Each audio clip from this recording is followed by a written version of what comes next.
مناسكنا وتب علينا إنك أنت التواب الرحيم ربنا وابعث فيهم رسولا منهم يتلو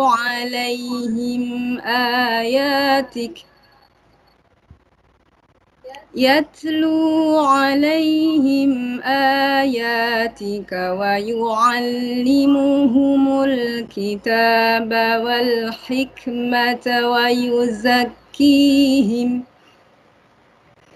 إنك أنت العزيز الحكيم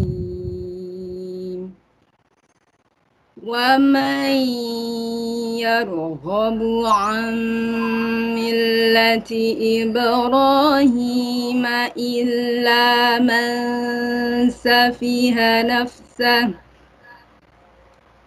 ولقد اصطفيناه في الدنيا وإنه في الآخرة لمن الصالحين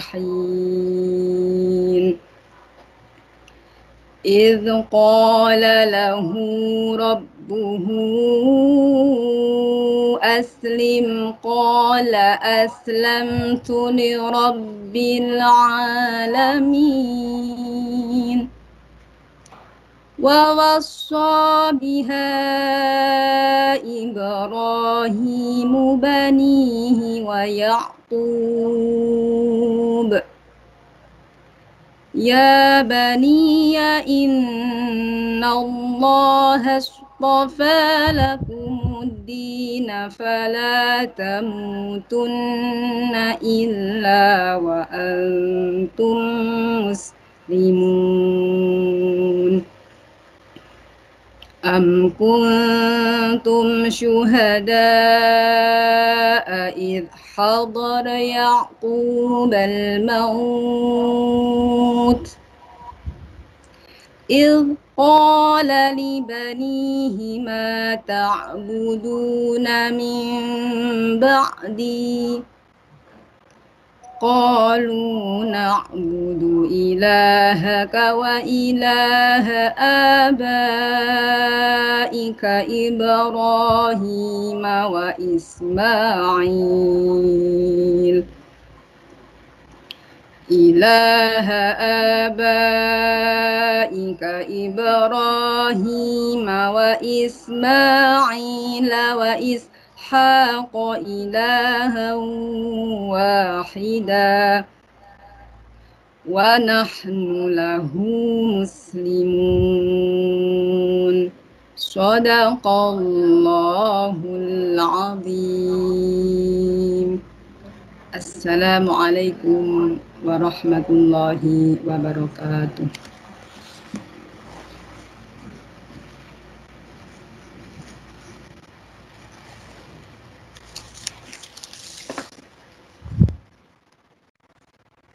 Terima kasih kepada Ustazah Umi Badiah SPD. Semoga dengan lantunan ayat suci Al-Quran ini mampu menambah keberkahan acara kita pada siang hari ini. Bapak Ibu yang kami hormati, acara berikutnya adalah menyanyikan lagu Indonesia Raya dan Mars JSIT. Hadirin kami mohon berdiri.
Dengan berbekal semangat kami melangkah, menjalin ukhuwah dengan tekad membaca, menuju mutu pendidikan Indonesia, melahirkan generasi cerdas mulia.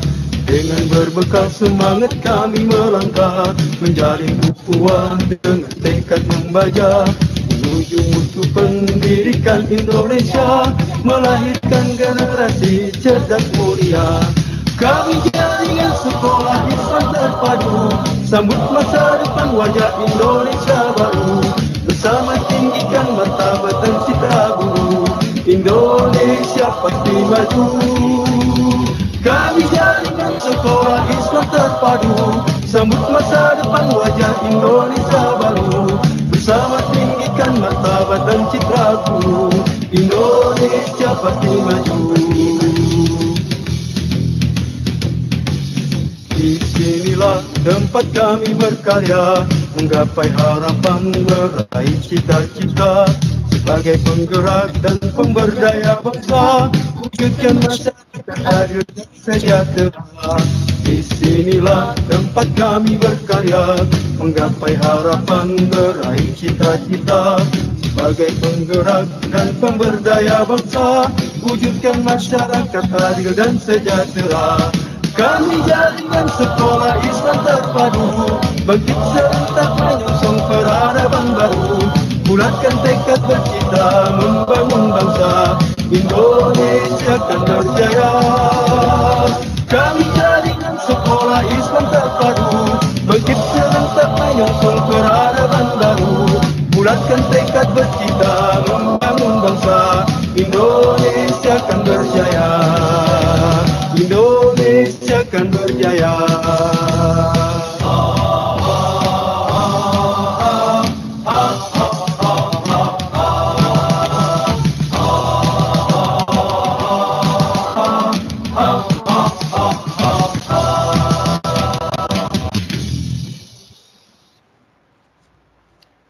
Hadirin dipersilahkan duduk kembali.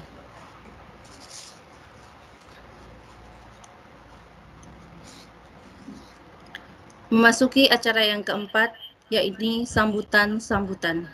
Sambutan yang pertama akan disampaikan oleh perwakilan dari Yayasan Pendidikan Al-Quran Sirajuddin Ihsan. Kepada yang terhormat Bapak Abdul Rozak MPDI, kami persilahkan.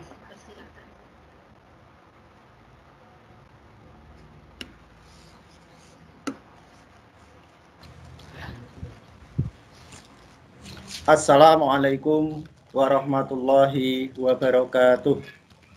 Waalaikumsalam warahmatullahi wabarakatuh. Alhamdulillahilladzi anzala sakinata fi qulubil mu'minin liyazdadu imanan ma'a imanihim. Asyhadu an la ilaha illallah wa asyhadu anna Muhammadan abduhu wa rasuluh. Allahumma shalli ala sayyidina Muhammad wa ala alihi wa ashabihi wa man tabi'ahum bi ihsanin ila yaumiddin. Rabbi israh li sadri wa yassir li amri wa hlul 'uqdatam min lisani yafqahu qawli, amma ba'du. Yang kami hormati Ibu Kepala Sekolah SDIT Zaid bin Sabit, beliau Ibu Aini Wardati SPD. Yang kami hormati Ustadz dan Ustadzah SDIT Zaid bin Sabit. Yang kami hormati Ibu Mahalia Putih SPSI MPSI sebagai narasumber parenting pada siang hari ini. Yang kami hormati Bapak Ibu wali murid dan anak-anak SDIT Zaid bin Sabit. Yang pertama, marilah senantiasa kita panjatkan puji dan syukur kehadirat Allah Subhanahu wa taala, yang mana pada kesempatan siang hari ini kita bisa bersama-sama untuk melaksanakan ataupun mengikuti rangkaian Milad SDIT Zaid bin Sabit yang ke-20 tahun 2021 ini. Sholawat dan salam senantiasa tercurah kepada uswah kita, tauladan kita, Nabiullah Muhammad Sallallahu Alaihi Wasallam, beserta para sahabat dan orang-orang yang senantiasa selalu istiqomah di jalannya sampai yaumul akhir. Keluarga besar SDIT Zaid bin Sabit yang berbahagia, Mengawali sambutan ini, saya mewakili dari Yayasan Pendidikan Al-Quran Sirajuddin Ihsan ingin mengucapkan selamat milad hari lahir ke-20 bagi SDIT Zaid bin Sabit Mungkit Melundu. Kemudian yang selanjutnya, bahwa ketika kita ingin melihat sejarah kelahiran SDIT Zaid bin Sabit I ini merupakan sekolah yang paling awal di wilayah Kabupaten Magelang, bahkan termasuk paling awal di wilayah Kedu di bawah naungan Yayasan Pendidikan Al-Quran Sirajuddin Ihsan. SDIT Zaid bin Sabit tentunya sudah tidak muda lagi, sudah dewasa, sudah berusia 20 tahun, usia yang cukup lama. Nah, tentunya beragam prestasi yang sudah diraih oleh SDIT Zaid bin Sabit, tentunya ini memberikan bukti akan kematangan dalam pengelolaannya. Memberikan kebanggaan tersendiri bagi Yayasan Pendidikan Al-Quran Sirajuddin Ihsan. Bahkan SDIT Zaid bin Sabit salah satu sekolah yang bisa membuktikan mampu bersaing dengan sekolah umum dari sisi prestasi akademik maupun non-akademik. Tentu dari Yayasan Sirajuddin Ihsan meminta kepada SDIT Zaid bin Sabit untuk tidak berpuas diri dengan segala prestasi yang sudah diraihnya. Tingkatkan terus dari waktu ke waktu dan buktikan bahwa SDIT Zaid bin Sabit lebih baik. Keluarga besar SDIT Zaid bin Sabit yang berbahagia, Yayasan Pendidikan Al-Quran Sirajuddin Ihsan tentunya telah menyantangkan bahwa sekolah-sekolah yang ada di bawah YPASI harus maju, harus berkembang. SDIT ditantang untuk menjadi lembaga pendidikan yang maju dan modern, dengan tetap mengedepankan nilai-nilai agama sebagai ciri khas keutamaan jaringan sekolah Islam terpadu. Tantangan ini tentu harus dijawab oleh keluarga besar SDIT Zaid bin Sabit. Seluruh warga sekolah harus terlibat bersama-sama untuk memajukan sekolah tercinta ini. Membentuk sekolah sebagai lembaga pendidikan terdepan dan menciptakan generasi-generasi yang solih dan solihah tentunya. Tidak hanya guru dan kepala sekolah yang bertanggung jawab untuk memajukan sekolah ini. Komite, siswa, dan orang tua siswa juga memiliki peran yang sangat strategis dalam meningkatkan kualitas sekolah. Yayasan senantiasa akan terus mendorong supaya sekolah ini akan menjadi lembaga pendidikan yang baik. Kemudian untuk selanjutnya, bahwa hubungan yang baik antara yayasan, sekolah, dinas, dan masyarakat, dan berbagai unsur harus terus dijaga dan ditingkatkan.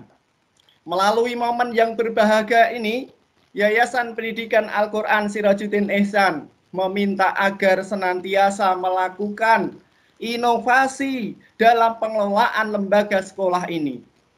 Tentunya dengan integritas, profesionalitas, inovasi, tanggung jawab, dan keteladanan. Dan kami yakin kita semua mampu mewujudkan sekolah di bawah Yayasan Pendidikan Al-Quran ini akan menjadi sekolah yang terbaik, sekolah yang unggul. Keluarga besar SDIT Zaid bin Sabit yang berbahagia, menutup sambutan ini, Yayasan Pendidikan Al-Quran Sirajuddin Ihsan meminta agar pengelolaan sekolah juga dilakukan dengan mengedepankan prinsip kebersamaan, keterbukaan, kejujuran, dan keteladanan. Dengan semua itu, maka insya Allah, sekali lagi, maka insya Allah sekolah akan lebih baik dan akan lebih baik bersekolah di SDIT Zaid bin Sabit. Buktikan bahwa SDIT Zaid bin Sabit mampu membentuk generasi yang beriman dan bertakwa kepada Allah Subhanahu wa Ta'ala, sekaligus menguasai ilmu, pengetahuan, dan teknologi. Sekali lagi, selamat ulang tahun yang ke-20 bagi SDIT Zaid bin Sabit 1. Semoga Allah Subhanahu wa Ta'ala senantiasa meridhoi segala langkah dan upaya kita dalam mendidik generasi Islam melalui SDIT Zaid bin Sabit ini. Dan senantiasa Allah mencatat apa yang kita lakukan sebagai amal ibadah kepada Allah Subhanahu wa Ta'ala. Barangkali ini sedikit yang bisa kami sampaikan mewakili Yayasan Pendidikan Al-Quran Sirajuddin Ihsan. Tetap berjaya, yakin bisa maju, SDIT Zaid bin Sabit 1 hebat. Assalamualaikum warahmatullahi wabarakatuh. Waalaikumsalam warahmatullahi wabarakatuh. Terima kasih atas sambutan dari Bapak Abdul Razak MPDI selaku perwakilan Yayasan Pendidikan Al-Quran Sirajuddin Ihsan. Sambutan yang kedua adalah dari Kepala Sekolah Dasar Islam Terpadu Zaid bin Sabit 1. Yang terhormat Ibu Nur Aini Wardati SPD, waktu dan tempat kami persilahkan. Terima kasih atas waktunya. Bismillahirrahmanirrahim. Assalamualaikum warahmatullahi wabarakatuh. Alhamdulillahirrahmanirrahim. Wa bihi nasta'inu ala umuruddin wa din. Asyhadu an la ilaha illallah wahdahu la syarikalah wa asyhadu anna Muhammadan abduhu wa rasuluh. Allahumma sholli ala Muhammad wa ala ali Muhammad kama shallaita ala Ibrahim wa ala ali Ibrahim wa barik ala Muhammad wa ala ali Muhammad kama barakta ala Ibrahim wa ala ali Ibrahim innaka Hamidum Majid. Pada yang kami hormati Bapak Dr. Dodi Indra Permati selaku Ketua Yayasan Pendidikan Al-Quran Sirajuddin Ihsan Kabupaten Magelang. Yang kami hormati pula Bapak Abdul Razak SPDI MPDI selaku tim yayasan yang pada siang hari ini berkenan hadir mewakili yayasan untuk memberikan sambutan. Yang kami hormati pula Bapak Sunarso SSI selaku Ketua Komite SDIT Zaid bin Sabit beserta staf. Yang kami hormati dan kami banggakan Bapak, Ibu, serta karyawan SDIT Zaid bin Sabit. Tak lupa pula kepada Bapak, Ibu, wali murid kelas 1 sampai kelas 6 beserta Ananda yang hadir pada kesempatan Zoom siang hari ini. Dan yang kami hormati Ibu Mahalia Putih, SPSI MPSI, yang pada hari ini berkenan hadir juga untuk membersamai kita semuanya dalam acara Milad SDIT yang ke-20. Sholawat dan salam mari kita senantiasa haturkan kepada uswah kita, teladan kita, Nabi Agung Muhammad Sallallahu Alaihi Wasallam serta keluarga, sahabat dan orang-orang yang setia di jalannya hingga yaumil akhir nanti. Alhamdulillah Bapak Ibu, tanpa terasa sudah sekian dekade SDIT lahir bersama-sama dengan kita semuanya, yang tanpa terasa sudah 20 tahun kalau secara SK pendirian hingga sekarang ya, termasuk SDIT sudah sebagai SDIT yang dewasa, tumbuh menjadi anak pemuda yang siap untuk mengemban amanah dan cita-cita, begitu nggih. Alhamdulillah kita syukuri bersama. Kita ucapkan syukur karena kita semuanya adalah satu dari sekian banyak para suksesan ya yang bisa membawa SDIT hingga pada saat ini. Tanpa terasa pula Bapak Ibu bahwa usia SDIT sudah 20 tahun, di mana sukses itu hadir tidak berawal dari seorang diri, tapi kesuksesan itu didapat adalah dari kerjasama semuanya. Mulai dari sekolah, ada staf, ada guru, kemudian ada orang tua wali murid, ada siswa, dan juga stakeholder yang tidak bisa disebutkan satu-satu. Tentu SDIT ini hadir adalah yang terutama karena cinta Bapak Ibu. Mulai dari awal, yakni pada waktu awal-awal berdiri, namanya belum SDIT, akan tetapi adalah namanya MIIT. Tapi kemudian Seiring dengan waktu berubah menjadi SDIT Zaid bin Sabit 1 dan saat ini sudah mulai berkembang, alhamdulillah menjadi beberapa cabang yang ada di Kabupaten Magelang. Cinta dengan pendidikan dan cinta dengan anak-anak semuanya. Kami insya Allah hadir untuk melayani terutama pendidikan di Kabupaten Magelang, menghantarkan putra-putri dalam rangka meraih asa dan cita-cita Bapak Ibu semuanya. Nah, salah satu bentuk syukur kita adalah dengan mengadakan rangkaian acara milad yang ke-20 ini. Meskipun saat ini milad kita minimalis ya Bapak Ibu karena masih masa pandemi, akan tetapi syukur kita tetap harus kita utamakan. Rasa bangga kita kepada sekolah kita yang sudah semakin dewasa dan insya Allah semuanya kita akan bersama-sama menjadi menuju pribadi yang lebih baik. Tidak hanya gurunya, tidak hanya stafnya, tidak hanya orang tua muridnya, tidak hanya siswanya, tapi semuanya. Bersama-sama kita menuju menjadi pribadi yang lebih baik, insya Allah. Semangat Bapak Ibu, semangat 20 tahun SDIT Zaid bin Sabit. Nah, sebagai penutup pembukaan pada siang hari ini, kami ucapkan selamat mengikuti rangkaian acara yang dimulai pada hari ini, kemudian penutupnya esok malam ya Bapak Ibu dengan acara Istighosah dan besok siang Ananda bisa mengikuti storytelling bersama Kak Damar. Ini adalah satu rangkaian syukur kita kepada Allah karena menginjak usia SDIT yang ke-20. Nah, sebagai penutup acara, sambutan kami tak lupa pula mengaturkan banyak terima kasih kepada yang pertama Yayasan Pendidikan Al-Quran Sirajuddin Ihsan yang sudah menaungi kami semuanya, SDIT Zaid bin Sabit dan beberapa sekolah yang lain. Kemudian juga kepala sekolah awal yang mengawali berdirinya SDIT Zaid bin Sabit. Kepala sekolah yang pertama adalah beliau Bapak Arif Rohman Imam. Kemudian kepala sekolah yang selanjutnya adalah Bapak Edi Purlani SPD. Kemudian yang selanjutnya adalah Bapak Ahmad Husairi SPDI. Terima kasih kami haturkan kepada Bapak semuanya yang telah mengawali perjalanan SDIT hingga mencapai usia 20 tahun sekarang ini. Juga kepada Bapak Ibu Guru dan staf semuanya yang tanpa kenal lelah, tanpa putus asa, tanpa menyerah, senantiasa bersama-sama dengan kami semuanya memajukan SDIT. Juga kepada komite sekolah dan warga Gedongan.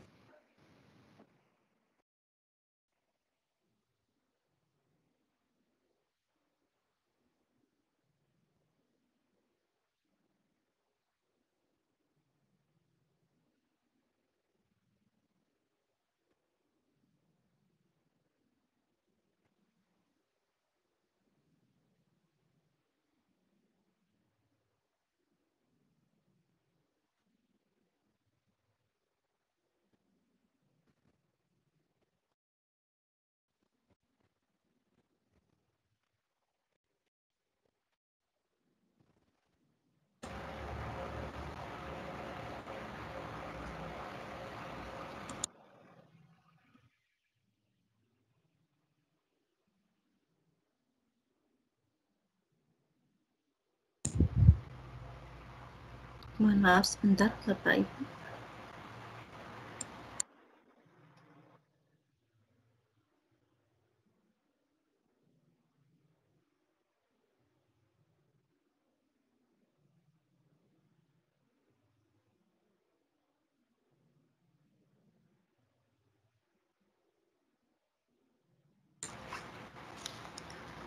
Terima kasih atas sambutan dari Ibu Kepala Sekolah, Ibu Nur Aini Wardati SPD, dan kami mohon maaf ada sedikit kendala teknis tadi di saat sambutan Ibu Kepala Sekolah.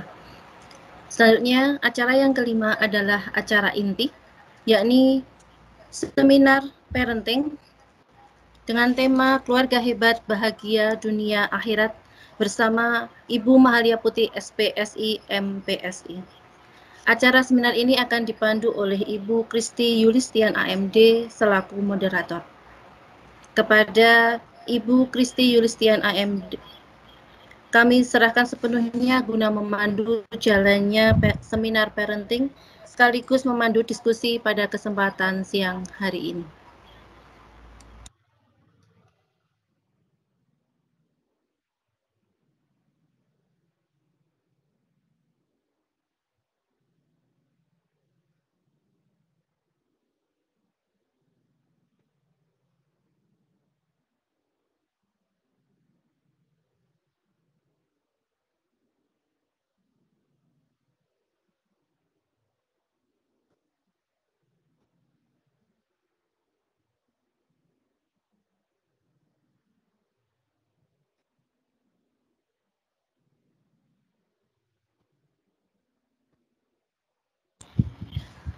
Assalamualaikum warahmatullahi wabarakatuh.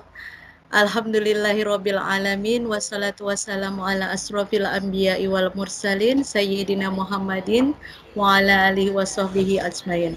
Rabbi shrahli sadri wa yassirli amri wahlul 'uqdatam min lisani yafqahu qawli, amma ba'du. Senang sekali saya Kristi Yulistian bisa hadir di sini menemani Bapak Ibu semua untuk mengikuti seminar parenting yang merupakan salah satu acara dalam semarak Milad SDIT Zaid bin Sabit yang ke-20 yang diselenggarakan secara online melalui platform digital Teams Meeting. Baik Bapak Ibu, terima kasih saya ucapkan kepada Bu Ana yang telah memberikan kesempatan kepada saya.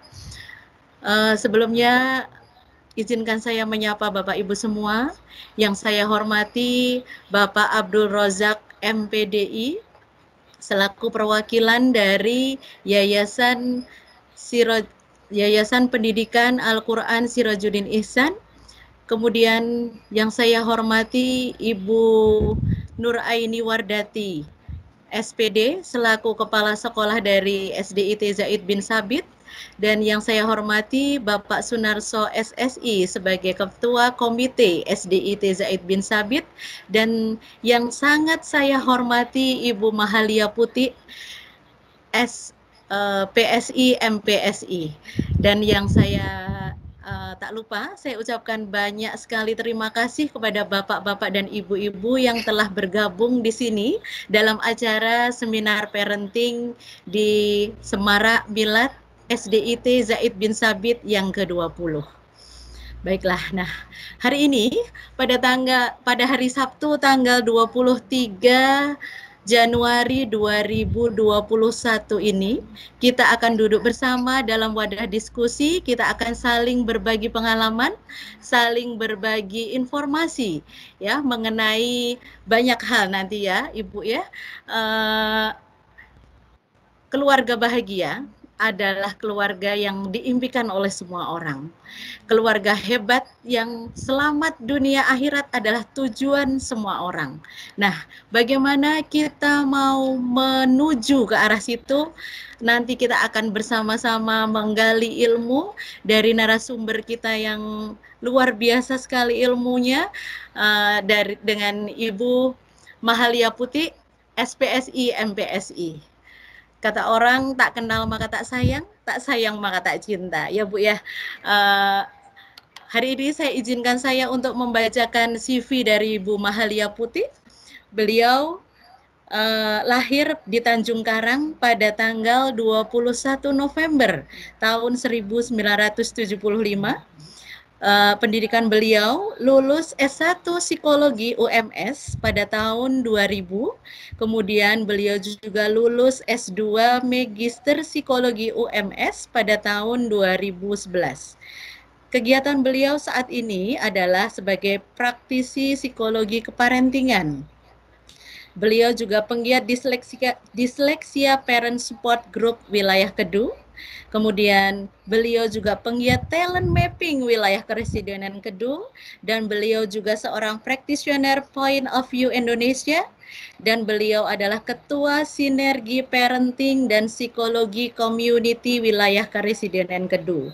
Selain itu, beliau juga saat ini menjadi pendamping psikologi di 46 sekolah, mulai dari TK, SD, SMP di Karesidenan Kedu. Duh, bagi waktunya gimana itu, Bu?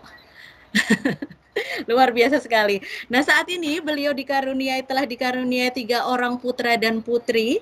Yang pertama Mas Al-Fatah Gibran Wibowo yang saat ini tengah menempuh pendidikan di IPB. Kemudian Mbak Divania Putri Wibowo saat ini di SMA IT Ihsanul Fikri Magelang. Dan yang ketiga putra beliau adalah Mas Fabian Novawas Wibowo saat ini di SDIT Cahaya Insan Temanggung. Moto hidup beliau ini luar biasa sekali. Mereka yang sukses adalah yang menjadikan batu bata yang dilemparkan kepadanya menjadi sebuah pondasi yang kokoh. Luar biasa sekali. Baik, sebelum kita mulai acara siang hari ini, saya akan menginformasikan bahwa seminar ini akan kita bagi menjadi 2 sesi.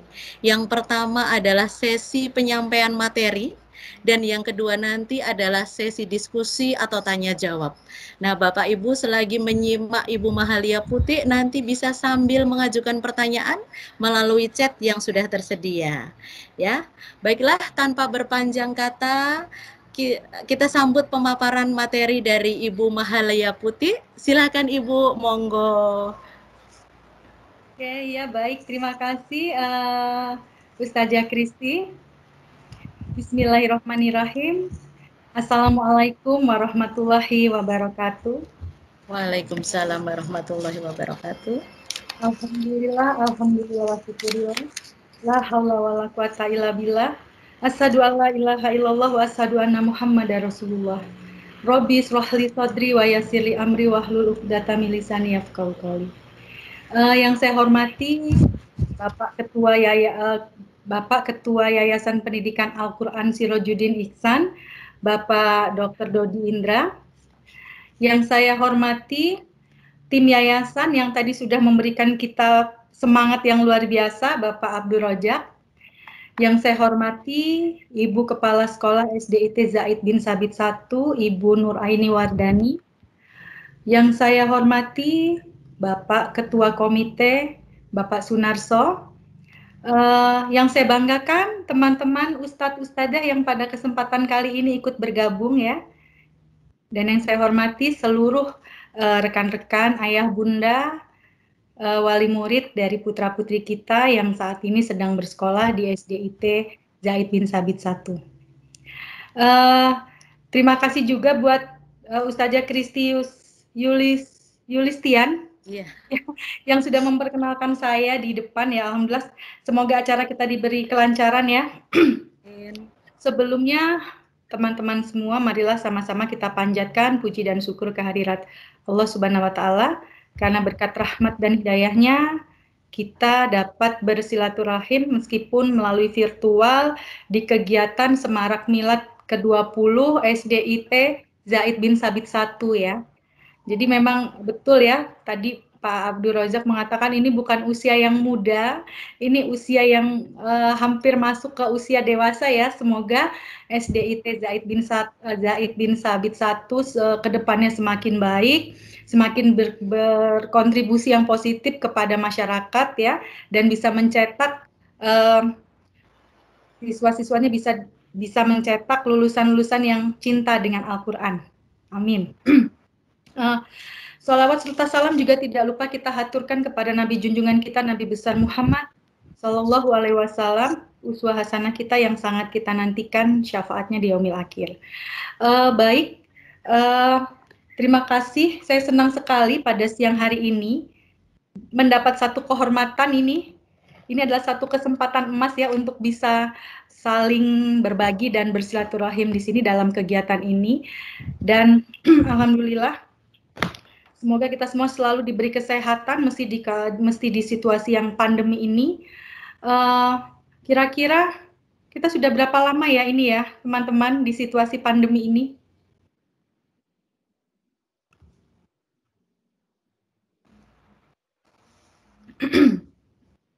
Hampir 1 tahun ya, Bu. Hampir 1 tahun ya. Kita tidak pernah menyangka bahwa kita akan melewati situasi ini ya. Tetapi alhamdulillah karena manusia itu adalah makhluk yang paling cepat dan paling mampu untuk beradaptasi pada situasi apapun. Insya Allah kita bisa melewati situasi yang agak kurang menguntungkan ini ya. Dan kita bisa mengambil hikmah dari segala peristiwa yang kita alami saat ini. Dan semoga kegiatan parenting kita yang lewat virtual ini menjadi satu tanda bahwa sebagai manusia kita selalu bersemangat untuk selalu bertumbuh ya, senantiasa bertumbuh meskipun di situasi yang tidak memungkinkan kita untuk tatap muka. Baik, pada kesempatan kali ini, Ayah Bunda, teman-teman sekalian, mohon maaf ini apakah suara saya terdengar? Terdengar jelas, Bu. Ya, karena di tempat saya kok freeze ya, di sini membeku. Alhamdulillah kalau terdengar. Oke, baik saya lanjut. Sesuai dengan yang saya akan bahas di sini, kita akan membahas tentang keluarga hebat, bahagia dunia akhirat ya. Tentunya ini adalah dambaan setiap keluarga ya. Kita menjadi keluarga yang hebat, berawal dari orang tua yang hebat, berawal dari orang tua yang cerdas sehingga melahirkan anak-anak yang luar biasa yang kita mampu menuju ke sana ya. Jadi bahagia kita tidak hanya di dunia dan akhirat. Baik, saya bisa dibantu untuk share screen, Ustazah? Bisa, Bu. Ya.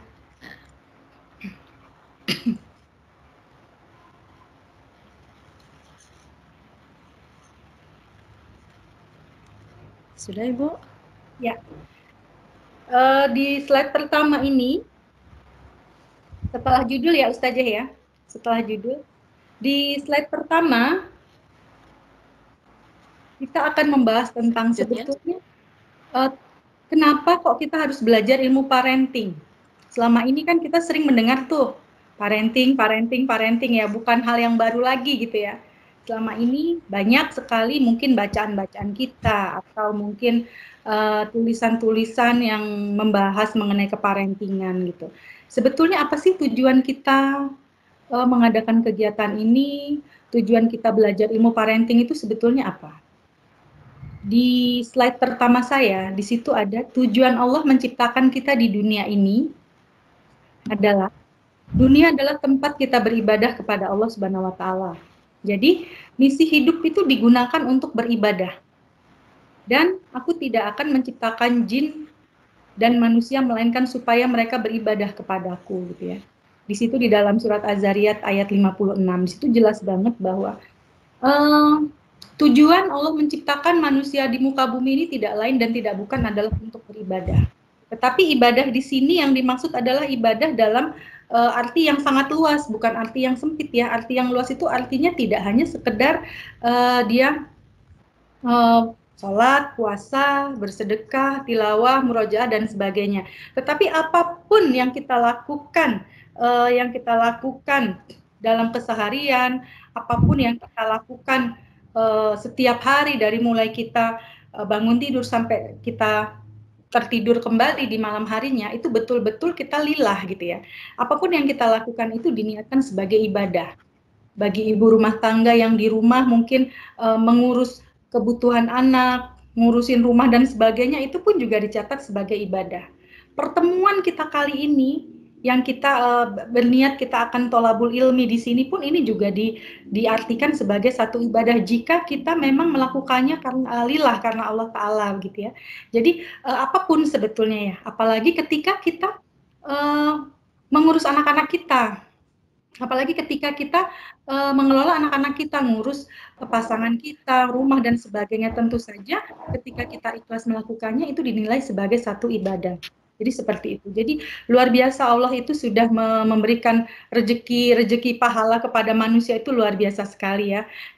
Sepanjang yang kita lakukan itu kita melakukan kebaikan dan kita ikhlas melakukannya seperti itu. Baik, mengapa kita harus belajar ilmu parenting? Ustazah Kristi, parenting itu yang dimaksud parenting menurut jenengan apa? Coba, saya mau dengar. Aduh, apa ya? Kalau selama ini saya itu memang sebagai orang tua memang membutuhkan ilmu parenting ya. Karena ya itu ilmu parenting mungkin ke ilmu tentang pola asuh ya, mendidik anak ya Bu ya. Betul Ya. nggak? Jadi kita ke slide berikutnya ya, Us. Boleh. Kita ke slide berikutnya. Tapi saya di situ jelas terlihat ya, slide Jelas. Oke.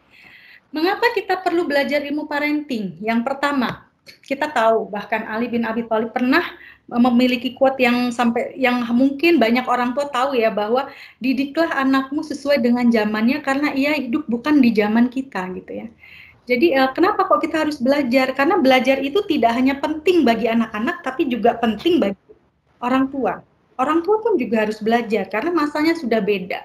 Banyak di luar sana orang tua yang mendidik anak-anaknya itu cenderung mengadopsi bagaimana orang-orang tua terdahulu mendidik anak-anaknya. Untuk beberapa hal mungkin itu masih bisa kita pakai, tetapi untuk beberapa hal lainnya mungkin kita harus meninggalkan pola-pola lama karena anak-anak kita hidup di zaman yang tidak sama dengan zaman kita ketika kita masih di usia anak-anak kita, begitu ya. Nah, kemudian yang kedua, karena tokoh utama dalam keparentingan itu adalah orang tua. Nah, orang tua ini siapa? Ada yang mau menjawab mungkin? Orang tua di sini siapa? Tokoh utama, peran utama dalam keparentingan itu adalah orang tua. Orang tua di sini siapa? Pendidik ya. Pendidik, orang tua. Orang tua adalah ayah dan ibu. Tapi ternyata banyak sekali di luar sana justru mendidik anak itu lebih banyak difokuskan kepada ibu. Padahal sebetulnya dalam mendidik anak itu tokoh utamanya adalah orang tua, bukan siapa-siapa. Namanya parenting ya, bukan anating ya, bukan anating gitu ya. Jadi parenting berarti ya fokusnya adalah di orang tua. Tetapi begini Ustazah dan teman-teman sekalian ya, karena saya menangani beberapa sekolah di Karesidenan Kedu dan saya sering sekali mendapatkan kesempatan untuk berhadapan dengan beberapa wali murid di mana beliau-beliau itu mengkonsultasikan atau konseling kondisi putra-putrinya. Lebih banyak ketika teman-teman wali murid itu berkonsultasi ke saya itu pertanyaan-pertanyaan yang diajukan kepada saya itu curhatannya itu nggak jauh dari kalimat-kalimat seperti ini nih ya. Bu Lia, kenapa ya anak saya itu kok males banget belajar ya? Gitu ya. Bu Lia, anak saya nggak suka belajar, anak saya itu kalau bicara kenapa ya kok nggak bisa santun, atau mungkin anak saya loh Bu Lia sukanya begini begitu gitu ya, susah dibilangin, sholatnya nggak tepat waktu dan sebagainya gitu. Banyak sekali orang tua yang bertanya begitu, kok anakku begini, kenapa anak saya begini kok begini dan sebagainya. Padahal harusnya pertanyaan itu dibalik. Kalau kita menyadari bahwa tokoh utama dalam keparentingan itu adalah orang tua, maka pertanyaannya dibalik. Bu Lia, saya kok nggak bisa ya bikin anak saya itu rajin belajar gitu ya. Bu Lia, saya kok nggak bisa ya bikin anak saya itu ibadahnya itu tepat waktu, sholatnya tepat waktu. Bu Lia, saya kok belum bisa ya bikin anak saya itu kalau bicara itu santun dan sebagainya. Artinya apa? Kesalahan itu atau kekeliruan atau hal-hal yang tidak diinginkan itu sebetulnya pusatnya itu bukan pada anak-anak tapi pada kita orang tuanya. Karena kita tokoh utama dalam keparentingan gitu ya.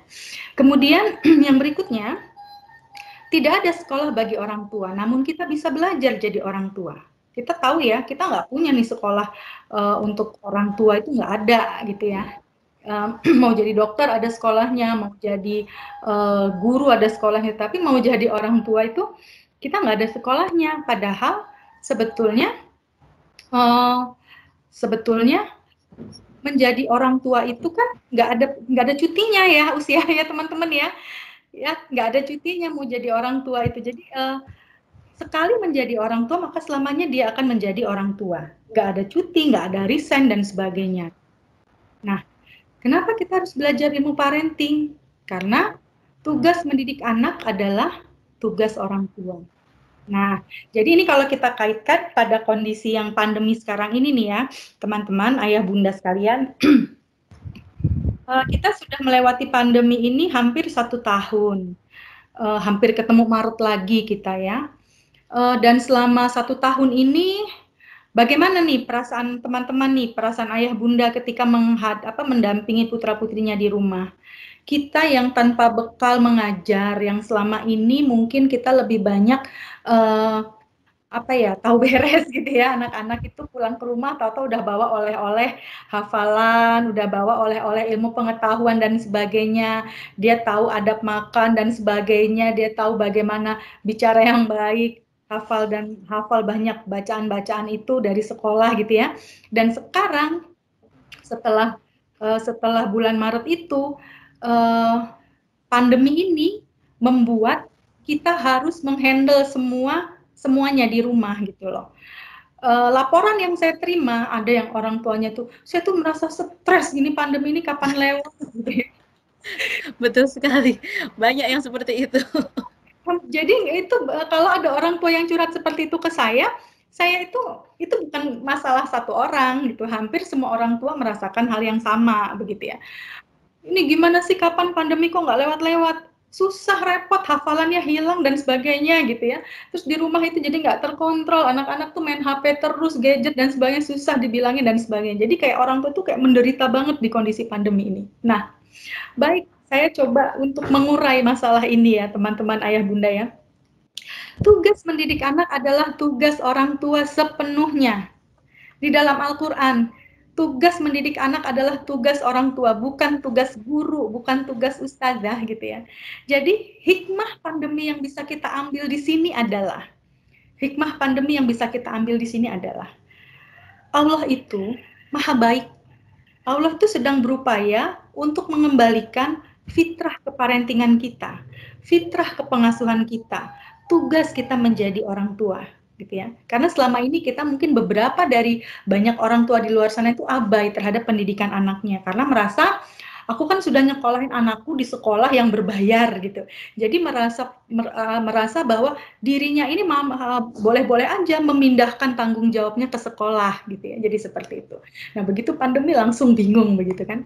Nah, tugas mendidik anak adalah tugas orang tua. Yang dimintai pertanggungjawabannya adalah orang tua. Di Al-Quran disebutkan seperti itu. Pandemi ini harusnya membuat kita berterima kasih bahwa Allah sedang menunjukkan, ini loh tugasmu sebagai orang tua. Ini loh fitrah orang tua yang memang harus dilakukan. Ngajarin anak dari mulai hal-hal yang sepele di rumah gitu ya, sampai hal-hal yang berat di rumah, itu adalah tugas kita orang tua. Berterima kasih pada pandemi karena Allah mengembalikan peran kita, ke fitrah kita sebagai orang tua gitu ya. Nah, sekolah bagus, guru bagus gitu ya, itu bonus. Itu bonus gitu ya, karena yang lebih utama yang mendidik anak-anak itu adalah kita orang tuanya. Nah, semoga ini bisa bisa meringankan ya, artinya kita jadi makin bersyukur ya, bukan menyesali kondisi ini, tetapi sedihnya sudah lewat ya, 2 bulan awal itu oke deh kita sedih, tetapi semakin kesini kita semakin bisa menerima situasi ini dan kita mulai disibukkan dengan mengambil hikmah, jangan sampai kita sebagai lulusan pandemi COVID ini kita nggak dapat apa-apa gitu ya. Jadi saya mengatakan bahwa COVID-19 ini, kondisi pandemi ini adalah sebuah institusi yang memang ini menggojlok kita nih orang tua gitu ya. Mampu nggak kita seperti baru setahun loh. Kalau kita setahun kita udah kayak gini gitu loh. Kemarin-kemarin kita kemana aja gitu ya, yang mengeluhnya seperti itu. Baik, semoga saya ini menjadi pengingat juga buat saya, juga ini mudah-mudahan juga bisa membuka hati kita bahwa alhamdulillah berarti Allah maha baik dengan segala yang Allah berikan pada kita seperti itu. Baik, kita ke slide berikutnya. Mungkin di sini ada kenapa kita harus belajar ilmu parenting. Ustazah bisa dibantu atau mungkin ini memang melambat di tempat saya ya? Iya. Ini slide yang berikutnya adalah hasil sensus penduduk 2020 ya, Us? Iya. Oke. Hasil sensus penduduk 2020, kenapa kok saya sertakan ini? Jadi ini fresh from the oven. Saya baru dapat ini 2 hari yang lalu sepertinya ya, 2 hari yang lalu, terus saya masukkan ke dalam slide ini gitu. Kenapa kok ini saya masukkan? Karena begini. sumber daya terpenting sebuah bangsa itu bukan terletak pada sumber daya alamnya, tapi terletak pada sumber daya manusianya. Nah, sumber daya manusia itu siapa? Sumber daya manusia itu adalah anak-anak kita, ya kita ini gitu. Kita merupakan sumber daya bangsa yang memang benar-benar dibutuhkan. Jadi bagaimana bangsa ini nanti tergantung bagaimana generasi anak-anak kita. Nah, bagaimana mereka itu kan tergantung bagaimana kita mengelola mereka. Nah, hasil sensus penduduk 2020 ini saya jadikan sebuah dasar bahwa mungkin di situ bisa dibaca ya, pada tahun 2030, artinya 9 tahun lagi ya teman-teman ya, ayah bunda ya, 9 tahun lagi, Indonesia itu dapat bonus demografi. Bonus demografi itu adalah kondisi di mana usia produktif, penduduk yang ada di usia produktif itu lebih dari 70%. Jadi 70,60% itu jumlah usia produktif. Gitu ya. Artinya apa? Lebih banyak yang produktif. Produktif itu sekitar usia 18 sampai sekitar usia 50-an ke atas, sekitar 50-an gitu ya, 50 60 gitu ya. Tergantung kondisi manusianya begitu. Artinya apa? Persaingan semakin luar biasa. Persaingan di dunia kerja, persaingan dimanapun itu akan semakin kuat seperti itu. Sementara diperkirakan akan ada 40% jenis pekerjaan yang sekarang ini ada dan dibanggakan oleh banyak orang itu nanti udah nggak ada lagi gitu loh. Ya. Namun nggak usah khawatir juga, kemungkinan juga akan ada sekian persen, mungkin sekian persen jenis pekerjaan yang saat ini enggak ada, itu nanti besok itu tahun 2030 ada. Gitu. Tetapi siapa yang akan bisa ada di sana? Siapa yang akan bisa mampu berjuang menuju ke sana ketika persaingannya itu semakin luas? Tentunya siapa nih yang bertanggung jawab? Yang bertanggung jawab adalah kita sebagai orang tua. Agar apa? Agar anak-anak kita punya daya saing yang kuat, mereka bisa menjadi pewaris sah ya, mereka itu pewaris sah negeri ini gitu ya, benar-benar bisa menjadi orang-orang terdepan. Kalaupun mereka jadi pemimpin yang amanah gitu kan ya, dan mereka tidak akan bisa seperti itu kalau kita mendidik dari awalnya pun tidak sesuai dengan yang diharapkan oleh Allah Subhanahu wa Ta'ala ya. Jadi kalau mendidik anak itu kan mestinya idealnya itu bukan berdasarkan maunya kita, tapi maunya Allah tuh kayak gimana, seperti itu. Baik Ustazah, kita ke slide berikutnya ya. Tuh. Lebih berpengaruh mana, sekolah atau keluarga? Kalau sebelum pandemi ya, kita sih sekolah itu karena anak lama di sekolah dari pagi sampai menjelang sore gitu ya. Tapi sebetulnya lebih berpengaruh mana? Semuanya saling mempengaruhi, terutama orang tua di rumah gitu ya. Karena sebagian karena orang tua yang pandemi atau tidak pandemi ya, orang tua itu yang utama gitu ya. Orang tua, keluarga, sekolah, terus bagian masyarakat. Masyarakat itu penting juga dalam mendidik anak-anak kita. Kenapa? Karena kita butuh orang satu negara, kita butuh orang satu kelurahan, satu kecamatan untuk mendidik anak-anak kita gitu ya. Mereka tidak berdiri tunggal seperti itu. Baik, kemudian slide berikutnya. Nah, tetapi apa yang kita hadapi di masa pandemi ini ya? Kita kadang-kadang merasa sulit mengelola belajar dan pendidikan anak-anak ketika di rumah. Ini kita sudah di slide yang hijau ya, Us? Di slide yang hijau. Agak lama ya. Gitu ya. Ya, di sini juga saya kadang-kadang. Oke. Ya. Mengapa kita merasa sulit mengelola belajar dan pendidikan Ananda semasa pandemi? Ada 3 setidaknya yang akan saya sampaikan di sini. Betulnya ada banyak ya. Cuman ini saya mendapatkan 3 dari hasil saya berdiskusi dengan guru-guru, dengan orang tua di beberapa sekolah yang saya tangani itu ya. Keluhan-keluhan para orang tua itu akhirnya saya kelompokkan di 3 besar ini. Yang pertama, kita belum berhasil menuntaskan emosi kita. Jadi kita regulasi emosi kita itu belum terkelola dengan tepat. Kita belum bisa mengatur emosi kita. Kita yang lelah ini mungkin ya, kita yang lelah dengan pekerjaan di luar, dengan tuntutan-tuntutan yang memang harus kita penuhi. Kemudian kita harus menghadapi anak-anak dengan tugas-tugas yang tugas-tugas dari sekolah seperti itu ya, sehingga ini menjadi salah satu hal yang menghambat kita lebih mudah untuk mengelola belajar anak-anak di rumah. Jadi lebih banyak kita belajar ya bagaimana kita mengatur emosi gitu ya, banyak bersyukur ya. Kalau saya dan teman-teman saya saya dan teman-teman saya diajari oleh guru saya gitu ya. Kunci kita untuk bisa meregulasi emosi kita itu sebenarnya begini, dalam Islam itu kan sudah diatur ya, sudah diatur detail banget bagaimana kita bisa mengatur emosi ya. Diajarkan untuk sering-sering baca ta'awudz ya. A'udzubillahi minasyaitonirrajim. Supaya terhindar dari godaan setan, karena saya percaya bahwa ketika kita marah itu nggak jauh-jauh dari setan yang bisikin kita gitu ya. Kemudian kita banyak muhasabah, banyak bersyukur gitu ya. Ketika kita marah, tarik nafas dalam, mengatur pernafasan kita supaya kita lebih rileks gitu ya. Dan ada juga guru saya lain mengajarkan untuk sering-sering ambil air wudhu kayak gitu ya, seperti itu. Kemudian yang kedua, kita lebih menekankan hasil daripada proses. Jadi ini kayaknya yang poin kedua ini kuat banget gitu ya. Banyak orang tua di luar sana itu lebih menekankan pada hasil daripada proses. Betul. Sepanjang kita fokusnya hanya pada hasil dan proses, maka kita gampang banget putus asa. Kita gampang sekali merasa tertekan dengan kondisi ini gitu. Merasa gagal, merasa anak kita kok belum seperti yang kita harapkan, tapi kita lupa bahwa sebetulnya yang dinilai itu bukan hasilnya, tapi prosesnya. Begitu. Proses bagaimana kita membersamai anak, proses bagaimana kita membuat kesepakatan bersama anak untuk jam belajar, itu kan proses gitu ya. Proses. Kemudian ketika hasil itu bukan milik kita gitu ya. Hasil itu milik Allah gitu. Jadi meskipun kita sudah ngajarin anak semaksimal yang kita mampu, tapi hasilnya belum seperti yang diharapkan, ya kita memang harus berserah gitu. Serahkan semua hasil itu kepada Allah. Nah, kalau kita masih fokusnya hanya pada hasil, ya udah gitu. Kita lebih gampang stresnya ketimbang kita merasa banyak syukurnya gitu.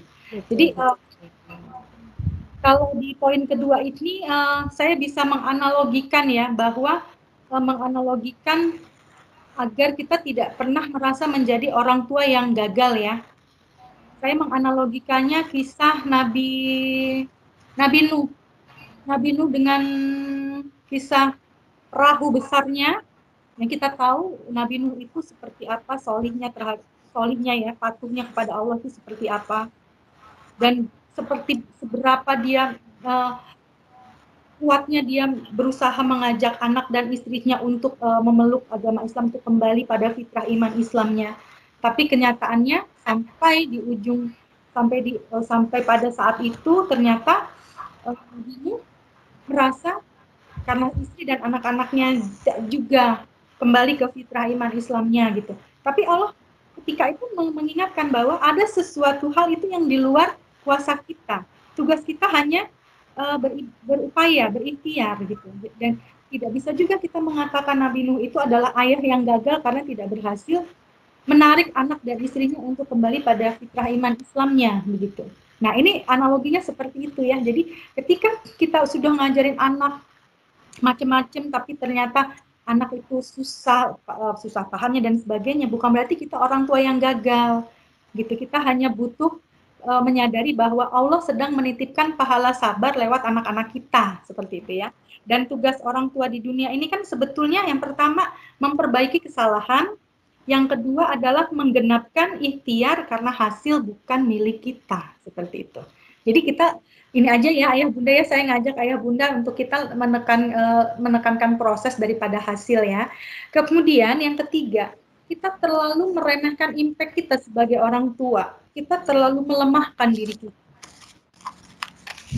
Memang nggak bisa ngajarin anak, susah kalau diajarin sama ibunya, jadinya kayak gitu. Jadi seolah-olah kita sudah menyerah dulu. kita nggak percaya pada diri kita bahwa kita ini sebenarnya punya kasih sayang, kita punya modal sentuhan untuk membuat anak-anak itu mudah diarahkan, kita punya senyum yang manis untuk senyum di depan anak ketika kita ngajak anak untuk belajar ya, kita punya belayan yang menghangatkan seperti itu. Bukan sibuk dengan meremehkan diri kita. Ah, kalau belajar sama ibunya susah, nanti jadinya berantem terus dan sebagainya. Artinya itu akhirnya menjadi label ke diri kita dan itu menjadi belief system yang bekerja gitu. Akhirnya ya sudah, akhirnya kayak di dalam lingkaran gitu ya. Saya nggak bisa ngelola anak susah, nganutnya sama guru, kalau sama orang tuanya jadinya berantem, ya udah itu kita di situ terus, kita nggak berusaha untuk keluar gitu. Karena kita meremehkan diri kita. Namun kita pun juga tidak bisa berupaya sebagai orang tua ya, kita juga tidak bisa memaksa diri kita untuk seperti guru karena kita bukan guru gitu. Kita punya cara dan gaya tersendiri dalam mengelola anak-anak kita ketika belajar gitu.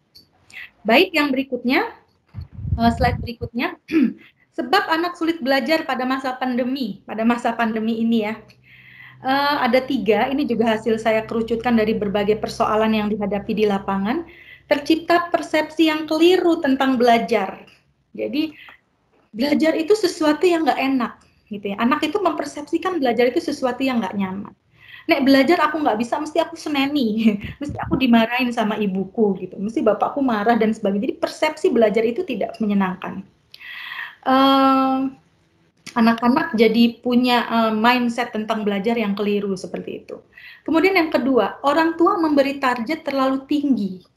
Lupa bahwa pandemi ini anak-anak tetap bisa senyum, bisa bahagia, ceria, mengekspresikan diri, itu tuh sudah bagus. Ini bukan situasi yang main-main, ini situasi yang memang tidak mudah untuk kita semua, terutama anak-anak ya. Jadi saya sih sebenarnya kalau bicara ke orang tua ya kita turunin standar kita gitu. Jangan seperti ketika anak-anak itu masih sekolah tatap muka, karena ini berbeda. Sama aja ketika dengan hafalan dan sebagainya. Kalau dulu pulang sekolah mesti dapat hafalan gitu ya.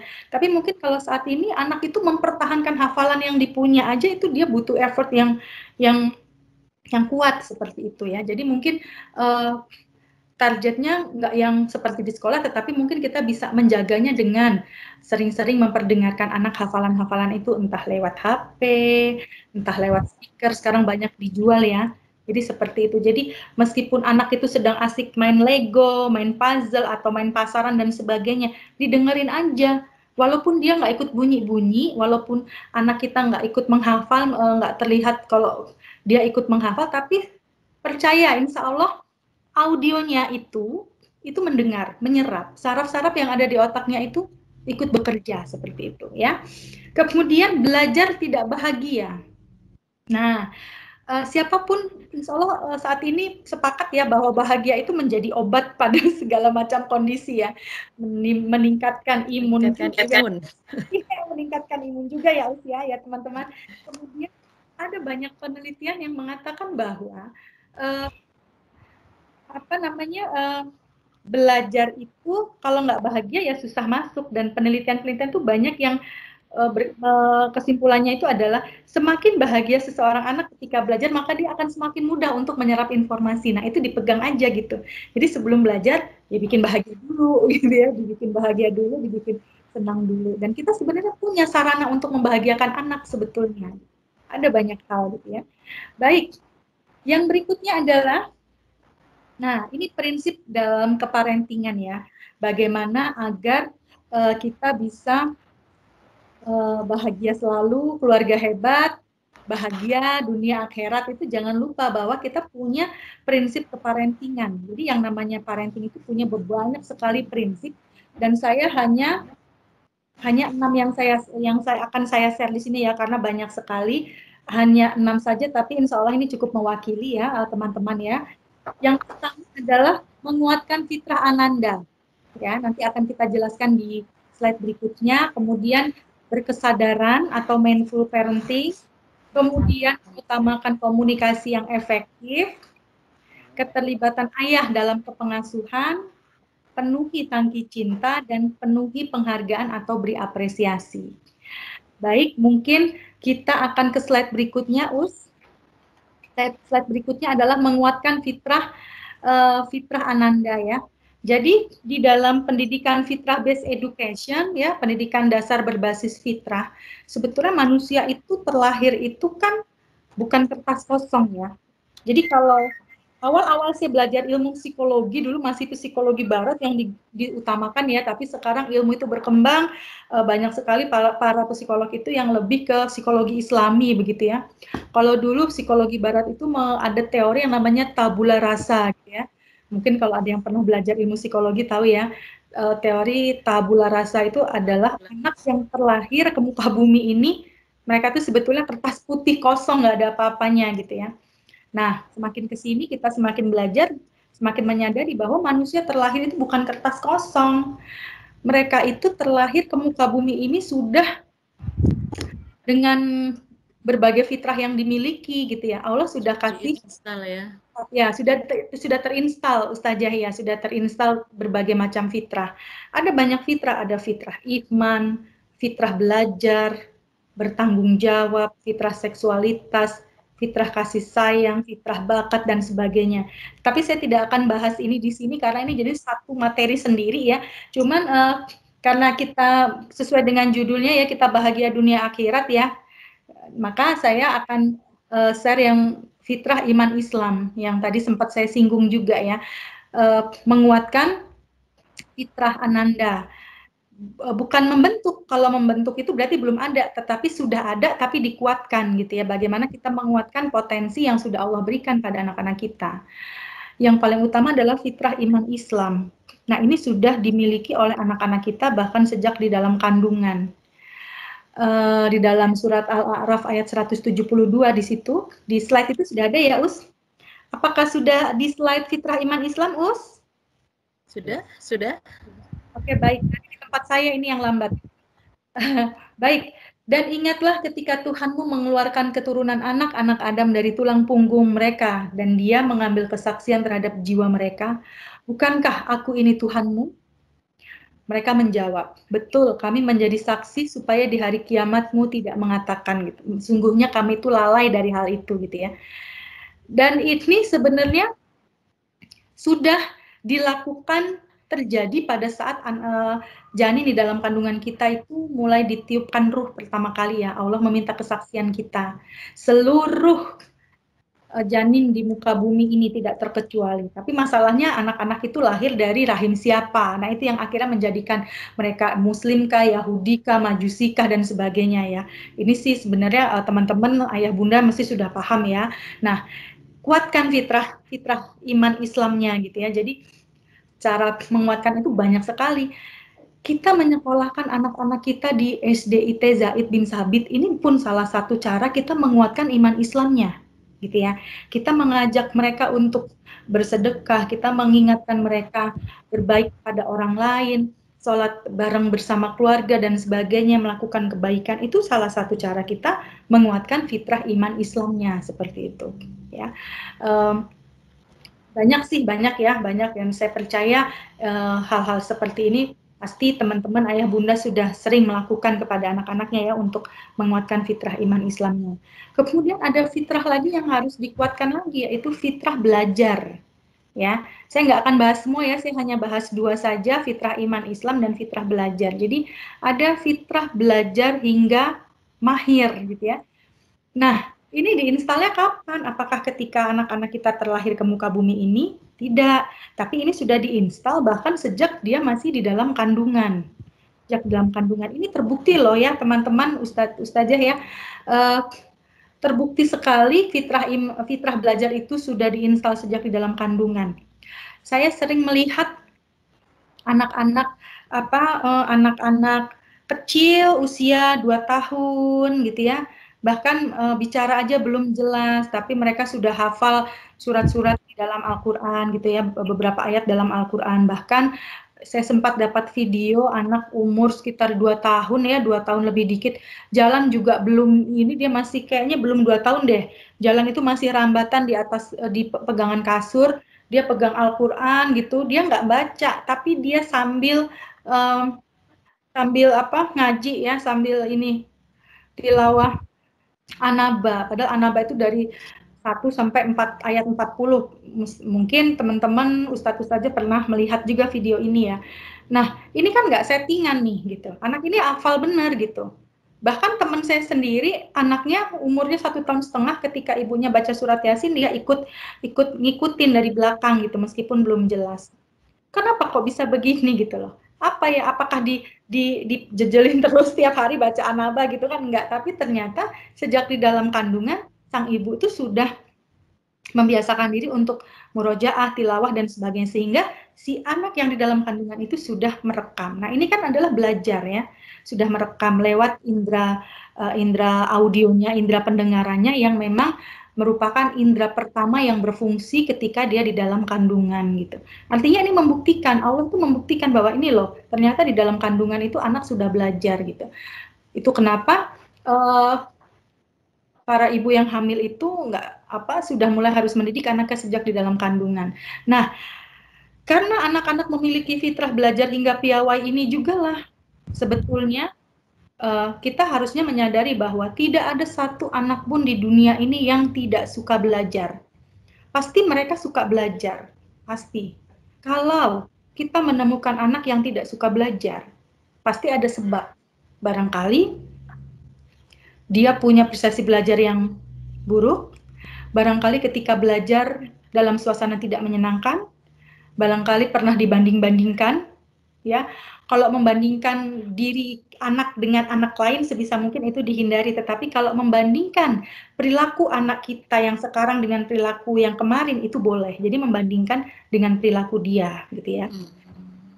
Objektif. Jadi kalau kita mengkritik gitu, kok tulisannya kok hari ini kok jelek, kemarin tulisannya bagus loh nih, lihat nih tulisannya bagus gitu. Itu membandingkan dengan perilakunya sendiri itu boleh, gitu ya.